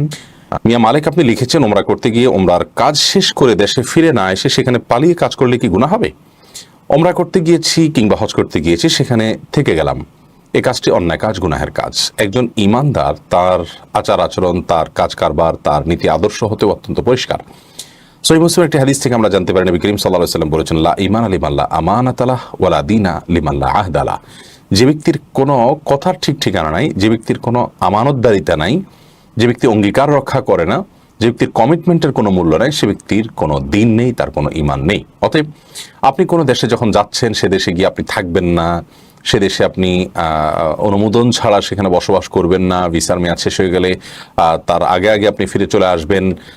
এই বিষয়গুলোর ব্যাপারে কিন্তু অঙ্গীকার করেই আপনি সে দেশে প্রবেশ করেন, কারণ সে অঙ্গীকারনামাগুলোকে গ্রহণ করা ছাড়া আপনি সেখানে যেতে পারেন না। সেখানে বিমানে আপনাকে একটা ফর্ম ফিল আপ করতে হয়, ইমিগ্রেশনের ফর্ম ফিল আপ তো আছেই, তারপর আরও বিভিন্ন রকমের যে এগ্রিমেন্টগুলো হয়ে থাকে সেগুলোর দ্বারা আপনি এটি মেনে নেন। তাছাড়া এটা যে অসাধুতা, এটা যে এক ধরনের অবৈধ কর্ম, একটা নিয়ম এবং শৃঙ্খলাকে লঙ্ঘন, সেটা তো বলাই বাহুল্য। একজন নাগরিক অন্য দেশে গিয়ে থাকলেন, তাদের কোনো কাউন্টে হিসাবে থাকলেন না, তাহলে সেক্ষেত্রে অপরাধ বলেন, অন্যান্য বিষয় বলেন, সেগুলোর তথ্য সংগ্রহ করা কঠিন হবে। নানা কারণে এই শৃঙ্খলা মেনে চলা আমাদের অবশ্য কর্তব্য। বিধায় কেউ যদি ওমরা করতে গিয়ে বা হজ করতে গিয়ে সেখানে পালিয়ে থাকেন বা থেকে যান, তাহলে সেটি অবশ্যই গুনাহের কারণ হবে। তবে সেখানে যদি কাজ করেন বৈধ কাজ, এবং কাজের যে পারিশ্রমিক তিনি গ্রহণ করেন সেটা বৈধ কাজ করে পারিশ্রমিক গ্রহণ করলে তার ওই পারিশ্রমিকটা হালাল হবে, বাট সেখানে বসবাস করাটা গুনাহের কারণ হবে। এর জন্য তিনি আল্লাহর কাছে তওবা করা উচিত এবং তার এটার প্রায়শ্চিত্ত করা উচিত এবং খুব দ্রুততার সাথে তিনি বৈধ হয়ে যাওয়ার চেষ্টা করা উচিত। মাজিদুর রহমান আপনি লিখেছেন, শাবান মাসে বিশেষ কোনো আমল বা করণীয় আছে কিনা জানার উপকৃত হব। ভাই মাজিদুর রহমান, শাবান মাসের একমাত্র করণীয় হলো, মাসের বিশেষ করণীয় হলো সিয়াম পালন করা। নবী করিম সাল্লাল্লাহু আলাইহি ওয়াসাল্লাম শাবান মাসে অনেক বেশি সিয়াম পালন করতেন। সমস্ত আপনার হাদিস গ্রন্থগুলো, মৌলিক হাদিস গ্রন্থগুলোর প্রায় সবগুলোতে এই বিষয়ে বিপুল পরিমাণে হাদিস বর্ণিত আছে। নবী করিম সাল্লাল্লাহু আলাইহি ওয়াসাল্লাম শাবান মাসে প্রচুর পরিমাণ নফল রোজা রাখতেন। আমাদের সমাজে শাবান মাসে নবী করিম সাল্লাল্লাহু আলাইহি ওয়াসাল্লাম যে অনেক বেশি নফল রোজা রাখতেন, আমাদের রাসূলুল্লাহ তাআলা বলেছেন যে তিনি শাবান পুরো মাসে রোজা রাখতেন, শেষে কিছুদিন ছাড়া, এবং রমজানের পরে অন্য কোনো মাসে এত বেশি রোজা রাখতেন না। এবং মুসলিম যায়েদ রাদিয়াল্লাহু তাআলার হাদিসে নবী করিম সাল্লাল্লাহু আলাইহি ওয়াসাল্লাম কেন বেশি রোজা রাখতেন তার দুটি কারণ উল্লেখ করেছেন। এই যে বিষয়গুলো, এত গুরুত্বপূর্ণ বিষয়টা আমাদের সমাজে জানাশোনা খুব একটা নেই বললেই চলে। এই জন্য আমরা উদাত্ত আহ্বান রাখবো, শাবান মাসে নফল রোজার বিষয় আসুন আমরা একটু প্রচার করি, অন্যদেরকে জানাই এবং তথ্যটা শেয়ার করতে চেষ্টা করি। আল্লাহ তাআলা আমাদেরকে সেই তৌফিক দান করুন। তাহলে শাবান মাসের মূল বিষয় হলো যে আমরা এই মাসে রোজা রাখবো ইনশাআল্লাহ বিইذনিল্লাহ, এবং এই রোজাটা শুরুর দিক থেকে রাখলে ভালো, শেষের দিকে রাখা অর্থাৎ মাসের একেবারে শেষের দিনগুলোতে রোজা রাখার ব্যাপারেই নিরুৎসাহিত করা হয়েছে। সালমান আব্দুল আপনি লিখেছেন, পাগড়ির বিধান ও ব্যবহার সম্পর্কে জানতে চাই। পাগড়ি বিভিন্ন হাদিস থেকে বোঝা যায় যে পাগড়ি পরেছেন নবী করিম সাল্লাল্লাহু আলাইহি ওয়াসাল্লাম, সাহাবায়ে কেরাম, কিন্তু এটার যে ফজিলত আমরা অনেকে শুনি যে এটা পড়লে 70টা নামাজের মধ্যে 70 গুণ সওয়াব ইত্যাদি, এগুলো বিশুদ্ধ নয়, একটাও বিশুদ্ধ হাদিস দ্বারা প্রমাণিত নয়। তাশফিক, তবে নবী করিম সাল্লাল্লাহু আলাইহি ওয়াসাল্লাম পাগড়ি ছিল, কালো পাগড়ি ছিল, এবং পাগড়ি আরো বিভিন্ন বিবরণ পাওয়া যায় হাদিস থেকে। অতএব যদি কেউ পড়েন তাহলে সেক্ষেত্রে সুন্নাহ আদায় হবে। এখন পাগড়ি এটার অবশ্য আরো বিস্তারিত বিবরণ আছে, ইনশাআল্লাহ আমরা ডিটেইল কোনো একটা ভিডিওতে বলবো। অনেকে মাথার উপরে একটা রুমাল রাখা, সেটাকেও পাগড়ি বলেন।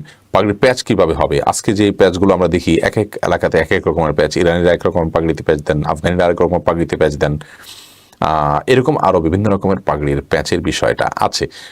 আরাবিয়ানদের মধ্যে অনেকে একটা রুমালকে রেখে দুই ভাঁজ দুই দিকে দিয়ে ফেলে রাখেন মাথার উপরে, সেটাকেও তারা অনেকে পাগড়ি হিসাবে বলেন। তো এটা নিয়ে ডিটেল আলোচনা ইনশাআল্লাহ বিদিনিল্লাহ আমরা এখন একটা ভিডিওতে করবো।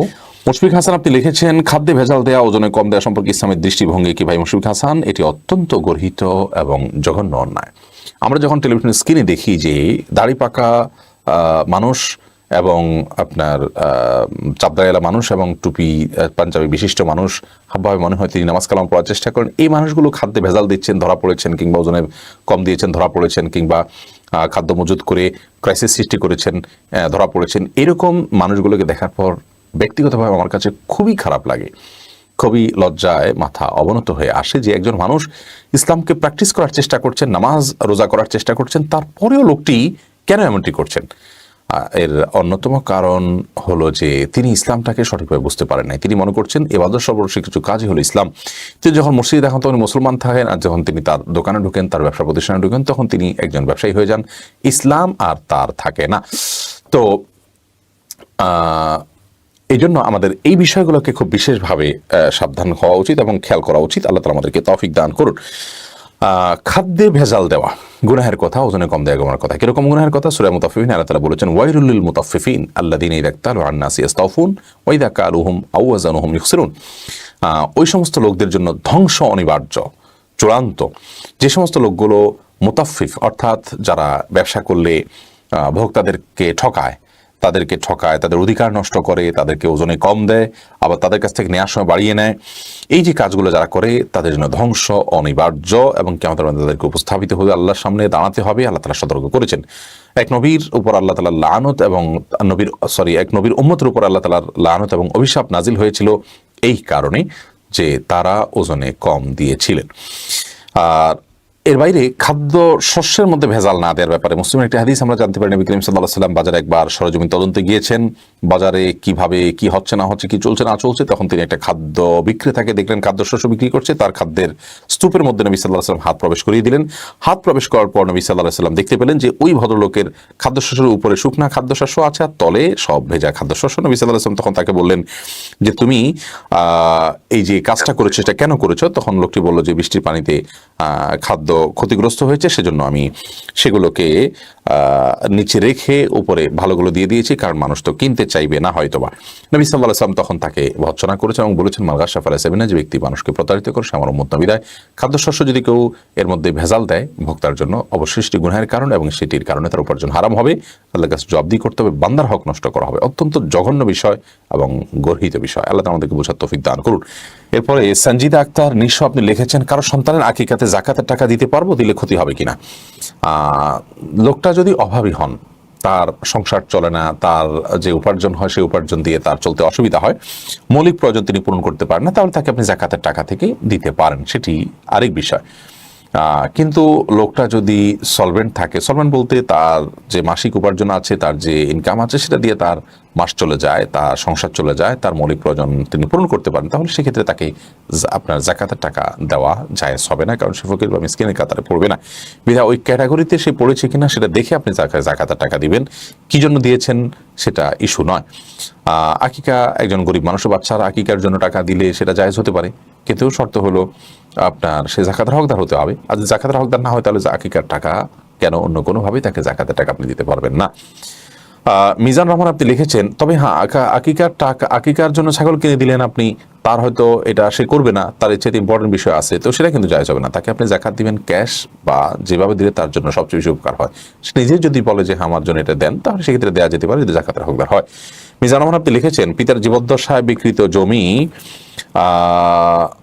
রেজিস্ট্রি না দিয়ে মারা গেছে, এখন 4 পুত্রের মধ্যে 2 পুত্র দিতে রাজি আর অন্যরা বিভিন্ন কৌশলে দায় এড়াতে চায়।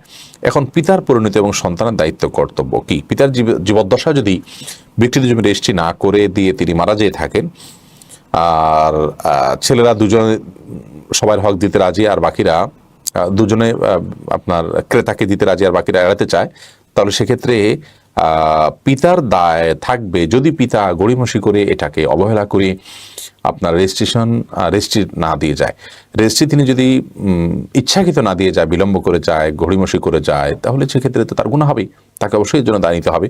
আর যদি তিনি এরকম কোনো ইন্টেনশন তার ছিল না, ব্যাপারটি হলো যে হয়তো কাকতালীয়ভাবে হয়ে গেছে, তার সদিচ্ছার কোনো অভাব ছিল না, তাহলে সেক্ষেত্রে তিনি আল্লাহর কাছে এর জন্য অপরাধী হবেন না, এর জন্য গুনাহ তার হবে না ইনশাআল্লাহ তাআলা। তবে ছেলেরা যেটা করছে সেটা অত্যন্ত বড় ধরনের গর্হিত এবং অত্যন্ত জঘন্য অপরাধ, কবিরা গুনাহ, এবং বান্দার হক নষ্ট করার কারণে এই অপরাধের ক্ষমা আল্লাহর কাছে পাওয়া অত্যন্ত কঠিন এবং দুরূহ। ডক্টর জান্নাত আপনি লিখেছেন, রোজা রেখে ভুল করে ব্রাশ করে ফেললে কি রোজা ভেঙে যায়? ব্রাশ ইচ্ছাকৃত করলে রোজা ভাঙবে না, অতএব ভুল করে ভাঙলে তো রোজা ভাঙার প্রশ্ন ওঠে না, ভাঙবে না। তবে পেস্ট সহকারে ব্রাশ রোজা রেখে না করাই উচিত। নীলুফার পাপি আপনি লিখেছেন, জাকাতের টাকায় ইফতার সামগ্রী কিনে দেওয়া যাবে কিনা? জাকাতের টাকায় ইফতার সামগ্রী ওই ব্যক্তিকে আপনি কিনে দিতে পারেন যে ব্যক্তি আপনার কাছে ইফতার সামগ্রী চায় যে হ্যাঁ আপনি আমাকে কিনে দেন, খাদ্যের অভাব আছে তার, অর্থাৎ যার মৌলিক খাদ্যের অভাব আছে, টাকা দিলে হয়তো সে নষ্ট করে ফেলবে বা ঠিকমতো কিনতে পারবে না, আপনি তাকে কিনে দিলেন, এটা জায়েজ আছে।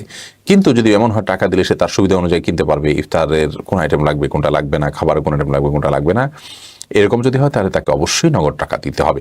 কারণ গরিবের জন্য অধিকতর উপযোগী হয় যে জিনিসটা দিলে সেটাই দিতে হবে জাকাত হিসাবে। তাকে ক্যাশ টাকা দিলে যদি তার জন্য সেটা ভালো হয় তাহলে সেটাই দিতে হবে, তার সুবিধা অনুযায়ী সে কিনবে। আপনি হয়তো ইফতারের কিছু আইটেম কিনে দিচ্ছেন যেগুলো না কিনে তার অন্য আইটেম কেনার ইচ্ছা আছে, তখন সেক্ষেত্রে তার সে পূরণ নাও, চাহিদা পূরণ নাও হতে পারে, এই জন্য তাকে ক্যাশ টাকা দেবেন, এটাই উত্তম এবং সেটাই আপনার কর্তব্য। আপনি তার টাকা দিয়ে কি কিনে দিবেন না দিবেন সেটা তো আপনার রাইট না, বিষয়টা তার, অতএব তাকে তার টাকা দেওয়া উচিত, এটা তার হক। হ্যাঁ, যদি এমন হয় যে সে এতটাই বোকাশোকা টাইপের মানুষ যে এই টাকা দিলে সে নষ্ট করে ফেলবে, তাহলে তার প্রয়োজন কি জেনে আপনি সেটা পূরণ করে দিলেন জাকাতের টাকা থেকে, সেটা অবশ্যই জায়েজ হবে। আমিনা সওদাগর আপনি লিখেছেন, শবরাত সম্পর্কে কিছু বললে ভালো হয়। বোন আমিনা, শবরাত সম্পর্কে এর আগে আমরা বিভিন্ন সময় বলেছি, খোলাসা কথা হলো লাইলাতুন নিসফে মিন শাবান এই নামটি হাদিস দ্বারা বর্ণিত। এই রাত মধ্য শাবান রজনীকে শবে বরাত বলাটা আমাদের সমাজের প্রচলন। হাদিসের ভাষ্য হলো মধ্য শাবানের রাত, আমরা সেইটা বললে অধিকতর ভালো হয়। কারণ হলো এর নামের কারণে আমাদের চিন্তা চেতনা অনেক ভুল বিষয় চলে আসে। মধ্য শাবান রজনী, এই রজনীর ফজিলত মোটা দাগে প্রমাণিত। যে হাদিসগুলো আছে অনেকগুলো হাদিস, তার অনেক বেশিরভাগই দুর্বল হলেও সেগুলোর একটি অপরটিকে শক্তিশালী করে এবং কোনোটি গ্রহণযোগ্যতার লেভেল পর্যন্ত যায়। সবগুলো মিলিয়ে যে বিষয়টি সাবেত হয় তা হলো লাইলাতুন নিসফে মিন শাবান বা মধ্য শাবান রজনী রাতটি একটি ফজিলতপূর্ণ রাত। তবে ইসলামের যে ফজিলতপূর্ণ রাতগুলো আছে, যেমন লাইলাতুল কদরের কথা আমরা জানি, রমজানের শেষ দশকের বেজোর রাতগুলোর কথা আমরা জানি, তন্মধ্যে এই লাইলাতুন নিসফে মিন শাবান বা মধ্য শাবান রজনী সেগুলোর তুলনায় অনেক সাধারণ রাত। আমরা যদি কম্পেয়ার করি তাহলে হাদিসে এবং কোরআনের ভাষ্যমতে লাইলাতুল কদর এবং রমজানের শেষ দশক এই রাতগুলো অনেক গুরুত্বপূর্ণ রাত। লাইলাতুল নিসফে মিন শাবান বা মধ্য শাবান রজনী এই রাতে আল্লাহ তাআলা সাধারণ ক্ষমা ঘোষণা করেন, মুশরিক এবং হিংসুক ছাড়া, এরকম বর্ণনা পাওয়া যায়। এবং এই ফজিলত পাওয়ার জন্য কেউ যদি আল্লাহর কাছে আগ্রহী হয়ে দোয়া করে, ইবাদত করে, বিশেষ করে নিজেকে শিরক এবং হিংসা থেকে পরিচ্ছন্ন রাখে, তাহলে সেটা তার জন্য সেটা করা যেতে পারে, সে জায়েজ আছে। বাট এই রাতে ভাগ্য নির্ধারণ করা হয় মর্মে যে সমস্ত বর্ণনা পাওয়া যায় সেগুলো বিশুদ্ধ মানদণ্ড উত্তীর্ণ নয়। কোরআন কারীম সূরা দুখানের 1-4 নম্বর আয়াতের দিকে তাকালে আমরা দেখি যে মূলত লাইলাতুল কদরে ভাগ্য নির্ধারণ করা হয়ে থাকে। যদিও এটা নিয়ে উলামায়ে কেরামের একাধিক মত আছে, কিন্তু অধিকতর গ্রহণযোগ্য এবং সরাসরি কোরআন আয়াতের অর্থের দিকে তাকালে বোঝা যায় যে আল্লাহ তাআলা যে রাতে কোরআন নাজিল করেছেন ওই রাতেই ভাগ্য নির্ধারণ করেন। যাই হোক, এর পাশাপাশি কবর জিয়ারত করার পরে হাদিস রয়েছে আমাদের আয়েশা রাদিয়াল্লাহু তাআলা থেকে, কিন্তু সেই হাদিসের সনদও বিশুদ্ধতার মানদণ্ডে উত্তীর্ণ নয়। মুহাদ্দিসদের প্রচুর পরিমাণে কালাম এবং আপত্তি রয়েছে সেই হাদিসের সনদের বিষয়ে। তো আমরা যেভাবে লাইলাতুল কদরকে উদযাপন করি সেভাবে আসলে এটাকে এইভাবে আসলে ইসলামে দেখানো হয়নি। অন্তত আমরা যখন লাইলাতুল কদরের সাথে তুলনা করলে দেখি যে আমাদের সমাজে সবচেয়ে বেশি ইবাদতের জন্য মানুষ চেষ্টা করেন লাইলাতুল বরাতে। ইবাদতের চেষ্টা দোষের না, কিন্তু আপনি লাইলাতুল নিসফে মিন শাবান রাতটাকে খুব গুরুত্ব দিচ্ছেন, কিন্তু এর সাথে গুরুত্বপূর্ণ রাতগুলো থেকে আপনি একেবারেই গুরুত্বহীন মনে করছেন। এটা একটা ভুলের জায়গা, এটাখানে কারেকশন আমাদের করতে হবে। অতএব এ রাতের ফজিলতকে একেবারে অস্বীকার করা যেমন সঠিক নয়, আবার এ রাতকে সকল রাতের শ্রেষ্ঠ রাত হিসেবে বানানোটাও সঠিক নয়। এ রাতে হালুয়া খাওয়া, নবী সাল্লাল্লাহু আলাইহি ওয়াসাল্লাম দাঁত ভেঙে হালুয়া খেয়েছেন, সেজন্য তার অনুকরণে হালুয়া খাওয়া ইত্যাদি অনেক কথা প্রচলিত আছে, সেগুলো গর্হিত এবং ভুল ভাল কথা, এগুলোর কোনো বিশ্বস্ত এবং গ্রহণযোগ্য কোনো সূত্র নেই। শাহিন, আপনি আমাদের আসুন্নাহ ফাউন্ডেশন ইউটিউব চ্যানেলে প্রশ্ন করেছেন, আমি একজন সৌদি প্রবাসী, সামনে রমাদান মাস আসছে, রমাদান মাসে আল্লাহ রাস্তায় খরচ করলে সওয়াব বেশি হয়। এখন আমি যদি রমাদান মাস আসার কিছুদিন আগেই কাউকে সাহরি ইফতারের খাবার সামগ্রীর জন্য টাকা দিয়ে দিই, তাহলে কি আমি রমাদান মাসে দান করার মতো সওয়াব পেতে পারি? রমাদান মাসে দানের যে সওয়াব সেটা তো রমাদান মাসে দিলে হবে। আপনি আগে থেকে দিচ্ছেন, রমাদান মাসে এবাদত যেন তিনি করতে পারেন নির্বিঘ্নে, তার জন্য এবাদত করা সহজ হয় সেই জায়গা থেকে, তাহলে সেটি স্বতন্ত্র একটি ভালো কাজ হবে সন্দেহাতীতভাবে। এর ফলশ্রুতিতে রমাদানে ইবাদত বন্দেগী করে ভদ্রলোক তিনি যে সুবিধা পাবেন, যে ইবাদত বন্দেগী করবেন, ইনশাআল্লাহ আপনি তাকে সহায়তা করেছেন, সেজন্য আল্লাহ তাআলা তাকেও আপনাকেও সমপরিমাণ সওয়াব দিতে পারেন, দিবেন। বাট এটার কারণে আপনার যে রমাদানে ইবাদতের যে সওয়াবটা সেটা তো আপনি আগে দান করলে হচ্ছে না, বিধায় দুইটারই প্রয়োজন আছে। রমাদান ইবাদতের যেরকম সওয়াবের দরকার আছে, রমাদানের জন্য মানুষ ইবাদতবন্দি করতে পারে সেটারও আপনার সওয়াবের দরকার আছে, বিধায় আপনি রমজান আগে দিলেন যাতে রমজানে তার উপকারিতা এবং সুবিধা ভোগ করে মানে একজন রোজাদার মানুষ, আবার রমজান মাসের মধ্যে দান করলেন, সেই চেষ্টা আমাদের থাকা উচিত। দানের ক্ষেত্রে বিভিন্ন মানে ধরনের এবং বিভিন্ন টাইপে বিভিন্ন খাতে আমাদের দানের ব্যাপারে সচেষ্ট থাকা উচিত, কারণ প্রত্যেকটারই বিশেষ বিশেষ বৈশিষ্ট্য আছে এবং গুরুত্ব আছে। এরপরে নাইমুর রহমান দুর্জয়, আপনি আইডি থেকে লিখেছেন রমজান মাসে কোন আমলগুলো বেশি করা উচিত? রমজান মাসে আমল নিয়ে ইনশাআল্লাহ বিদিন আমরা একটা আলোচনা উপহার দেওয়ার চেষ্টা করবো আপনাদেরকে। রমজানের স্পেশাল 20টি আমল আছে। সিয়াম পালন করা রমজানের সবচেয়ে বড় আমল, এর পাশাপাশি কোরআন তেলাওয়াত করা রমজানের আমল, দান সদকা করা রমজানের আমল, এবং ওমরা করা এটা রমজানের আমল, মিসওয়াক করা রোজা রেখে সেটা রমজানের আমল, সাধারণ যে কোনো ভালো কাজ একটু বিশেষ গুরুত্বের সাথে করা রমজানের আমল, মিথ্যা, প্রতারণা এবং অসততা অসাধুতা এগুলো পরিহার করা রমজান আমল, ইফতার করা রমজান আমল, সাহরি করা রমজানের আমল, এবং অন্যকে ইফতার করানোটা রমজানের আমল। এরকম রমজানের প্রায় 20টি স্পেশাল আমল আছে, সেটা নিয়ে আমরা ইনশাআল্লাহ একটা ভিডিও উপহার দেবো। ইতিমধ্যে অনেক ভিডিও আমাদের আছে, পুরাতন ভিডিও রমজান মাসের 20টি স্পেশাল আমল নামে, সেগুলো আপনি দেখে নিতে পারেন। পারভেজ হাসান, আপনি লিখেছেন রমজানে পণ্য দ্রব্যের মূল্য অধিক বেড়ে যায়, এর কারণ ও প্রতিকার জানাবেন কি? ভাই পারভেজ হাসান, এর কারণটি একেবারে পরিষ্কার। আমাদের সমাজে ভোগবাদ এবং বস্তুবাদ আমাদেরকে এইভাবে ঝেঁকে বসেছে আমাদের উপর যে আমরা সবাই কিভাবে ভোগ করব সেটার জন্য আমরা সবাই মরিয়া। আমাদের রাষ্ট্রযন্ত্র থেকে নিয়ে রাষ্ট্রের প্রতিটি সেক্টর আমাদেরকে ভোগবাদী হওয়া, আমাদেরকে আপনার প্রত্যেকে যার যার তথাকথিত ক্যারিয়ার গড়া এবং যার যার আখের গোছানোর যে শিক্ষা দীক্ষা সেটা দিয়ে থাকে। ত্যাগের যে মহিমা, ত্যাগের যে শিক্ষা সেটা শুধুমাত্র ধর্মগুলো দিয়ে থাকে। ইসলাম তো বটেই, এমনকি মানুষের বানানো মানবরচিত যে সমস্ত ধর্মগুলো আছে সেগুলো মানুষকে কিন্তু এই ত্যাগের বিষয়টা শিক্ষা দেয়। এই মূল্যবোধ আজ আমাদের সমাজ থেকে হারিয়ে যাচ্ছে। শিক্ষা প্রতিষ্ঠানগুলোতে ধর্ম শিক্ষার গুরুত্ব হারিয়ে যাচ্ছে, কমিয়ে ফেলা হচ্ছে, ধর্মশিক্ষাকে একেবারেই গুরুত্বহীন করে ফেলা হচ্ছে, বাদ দিয়ে দেওয়া হচ্ছে, এবং আমাদের ব্যক্তি জীবন পারিবারিক জীবনেও ধর্মশিক্ষা, নীতিশিক্ষা, মোরালিটি, মূল্যবোধের যে বিষয়গুলো আছে সেগুলোর গুরুত্ব একেবারে হারিয়ে যাচ্ছে আমাদের জীবন থেকে। আমরা সেগুলোকে একেবারেই অগুরুত্বপূর্ণ বিষয় মনে করছি। এর ফলশ্রুতিতে যা হচ্ছে তা হলো আমরা সবাই কে কিভাবে ভোগ করে নিজের আখের গোছাবো সে চিন্তা করি। এর কারণে রমাদান আর গায়রে রমাদান, ধনী কিংবা গরিব, অভাবী মানুষের কষ্ট হচ্ছে কি মানুষ মরে যাচ্ছে সেসব দেখা দেখি নাই। আমি কিভাবে কোন চান্সে কোন সুযোগে আখের গোছাবো সেই চেষ্টায় আমি লিপ্ত। এ হলো আমাদের সমাজের বাস্তবতা। এর কারণে আমাদের দেখা যায় যে রমজানে যখন মানুষের একটু তেলের আইটেমগুলো, তেলের ভাজা পোড়া মানুষ বেশি খায়, তেলের প্রয়োজন বেশি হয়, সেজন্য তেলের দাম বাড়ে, অন্যান্য পণ্যের দাম বাড়ে। যেহেতু ভোক্তাদের চাহিদা বাড়ে, এই চান্সে ক্রাইসিস সৃষ্টি করে, কৃত্রিম ক্রাইসিস সৃষ্টি করে মুনাফা অর্জন করার চেষ্টা করেন অসাধু ব্যবসায়ীরা।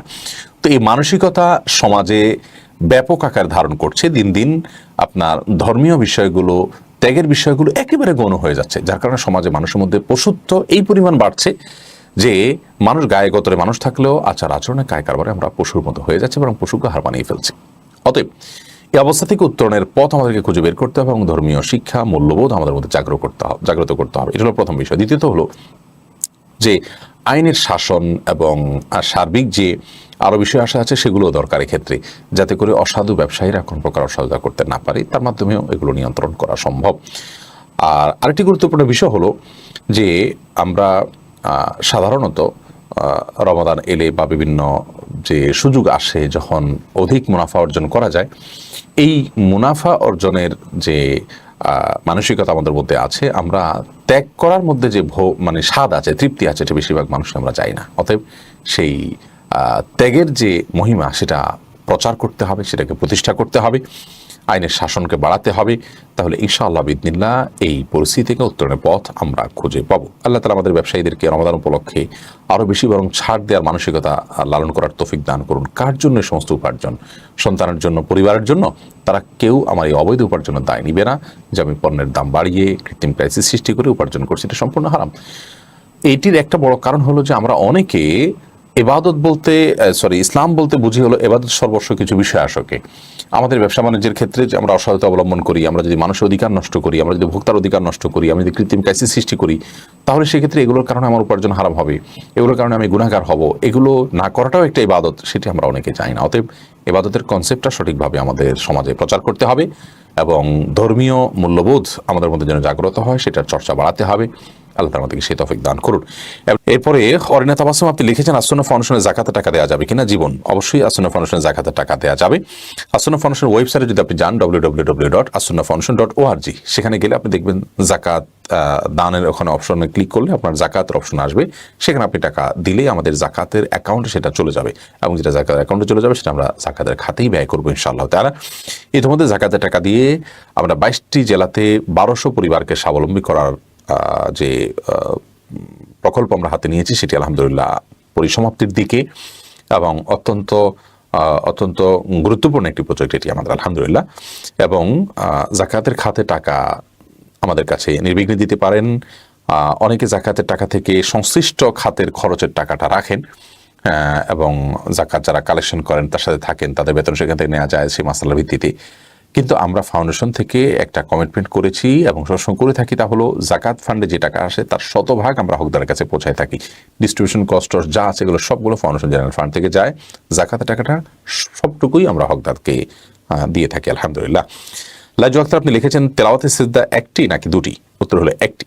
তেলাওয়াতে সিজদা আপনার উপর আবশ্যক হয়েছে, আপনি আল্লাহু আকবার বলে যে সিজদা দিবেন তাসবিহ পেশ করবেন, এরপর আপনি উঠে যাবেন। আব্দুল্লাহ ইবনে ওমর রাদিয়াল্লাহু তাআলা নবী করিম সাল্লাল্লাহু আলাইহি ওয়াসাল্লামের সিজদার তেলাওয়াত সম্পর্কে বলতে গিয়ে বলেছেন যে তিনি একবার তেলাওয়াতে সিজদা পাঠ করেছেন, এরপরে তাকবীর দিয়ে আল্লাহু আকবার বলে সিজদা গিয়েছেন এবং তিনি তাসবিহ পাঠ করে উঠে গেছেন, আমরা তার সাথে সিজদা দিয়েছি। এখান থেকে বোঝা যায় সিজদা হবে মূলত একটি এবং তার পদ্ধতি হবে এটি যেটি আমরা উল্লেখ করলাম।